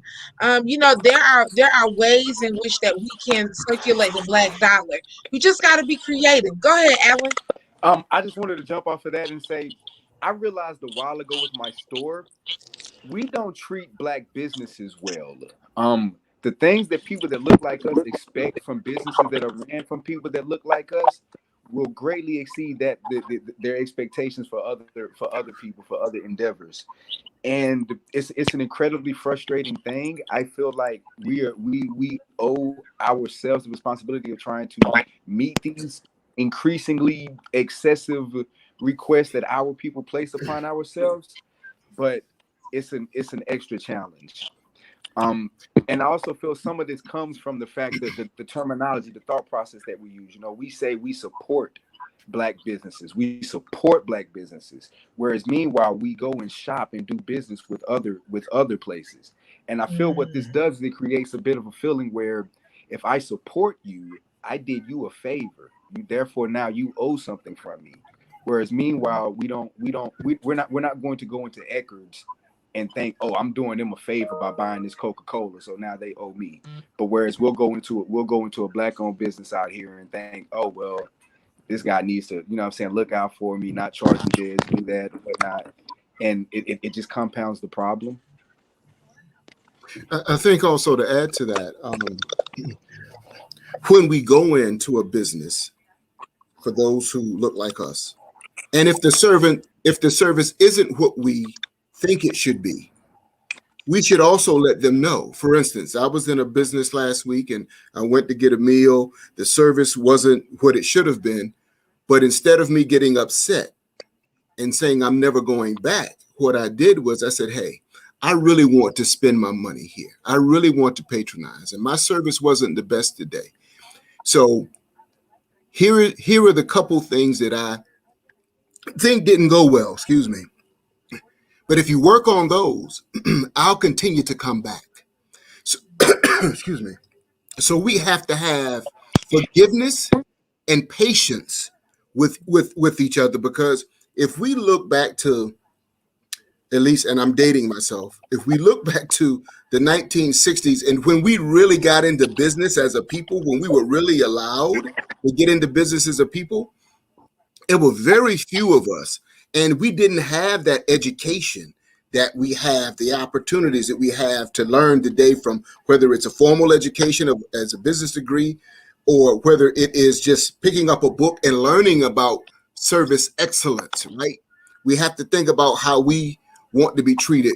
So we must have patience with our businesses, but we should also inform them when the service isn't what it should be, so that they can become better, versus walking out the door and talking about them. I would like to say, Akbar Salam, being in business for 53 years was a process that gave me education that I couldn't pay for. As a young man, I was raised and educated in the Nation of Islam, and we were taught do for self. But trying to do for self and initiate the do for self process, I had to be patient. I had to learn. I had to serve up and in. So it was through service that I was able to learn and be educated by our people. That was my greatest teacher, the people themselves. And 53 years later, I can look back and say that it was a lesson well learned. Now, I had to go through groundbreaking things in order to stay and establish business. First off, when I first went into business, there was no such thing as an African American sausage.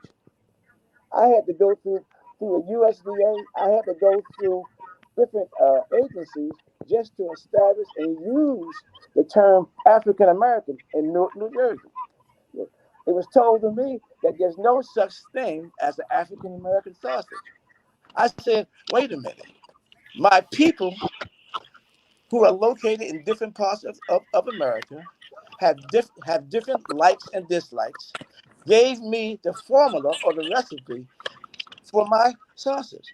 I said, so now it's comprised of all these different likes and dislikes, and now it's the African American sausage. The USDA said, well, we have to accept that. And that's how America got its first African American sausage. It's on record, on file in the USDA. So what am I saying? I'm saying going into business is a learning process. Yes, you have to have discipline and you have to learn your craft. Just so happened, I had the great people to teach me. Okay, but in this day and time, we have educated and we have mentors that we can go to learn. And I have 10 young brothers that's working for me that are in college and they have aspirations to be entrepreneurs. And what am I saying? I'm saying I'm giving them an opportunity to make mistakes and grow with me. Hopefully, in the near future, we're going to have a distributorship right there in your town with the Wilmington Masjid under the leadership of Imam Sharif. We are working to establish a food distribution center right there in Wilmington. So look for us there in Wilmington also. We are also working with the African American Farming Association to where cattle and produce and all can be brought to our area. We have to start a system of distribution, and this is what we are about doing currently. So look for the Unity brand halal products right there in Wilmington. Go to your masjid there, the Wilmington Masjid, and Imam Talib. They will be able to take orders and bring wholesome products to your table or to your door. Thank you, thank you, thank you. Well, thank you all so much for this enriching conversation on the economics of Wilmington and Black Wilmington and for Black Wilmingtonians. And we appreciate all of our viewers who have stayed on since 1 o'clock today. And we hope that you have enjoyed our Juneteenth teach-in. Juneteenth teach-in. I got it out, Manny. I got it out. Thank y'all so much for your time. Hey, guess what? I'm gonna make a strawberry soda in honor of Juneteenth. And I love strawberry soda. So can you also make some strawberry cake with that? That's it. Thank you all. Thank you all. Okay, thank you.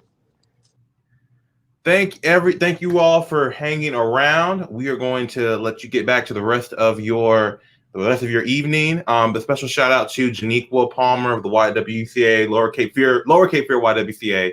Thank you for rocking it. You've been a rock star. I gotta get you some gifts because we ain't just doing all this work for free. So I'll be on the lookout for that. But thank you so much, Janiqua, for your moderation and your inquisitive nature. Someone has called you Ida B. Wells. I think that's an accurate description. But thank you so much. Thank you all for watching. Thank you all for attending our Juneteenth program throughout the week. There are a couple of events going on Saturday, so check out Upperman's Facebook page as well as our Instagram and website at www.uncw.edu/Upperman to see all the events that are happening. There's a lot going on at Portia Hines Park tomorrow evening. So yeah, Janiqua, you have any final word before we let everyone go? Last and final word is to always check out Talk on Race at the YWCA every first Tuesday of each month. And lastly, tomorrow for Juneteenth, we are launching our 21-day Racial Justice and Equity Challenge. So please sign up. It's a lot of resources, a lot of stuff from last year, but a couple of new things as well. So again, thank you, Manny, and thank you, the Upperman African American Culture Center, for having me. All right. Thank you all. Have a great rest of your evening.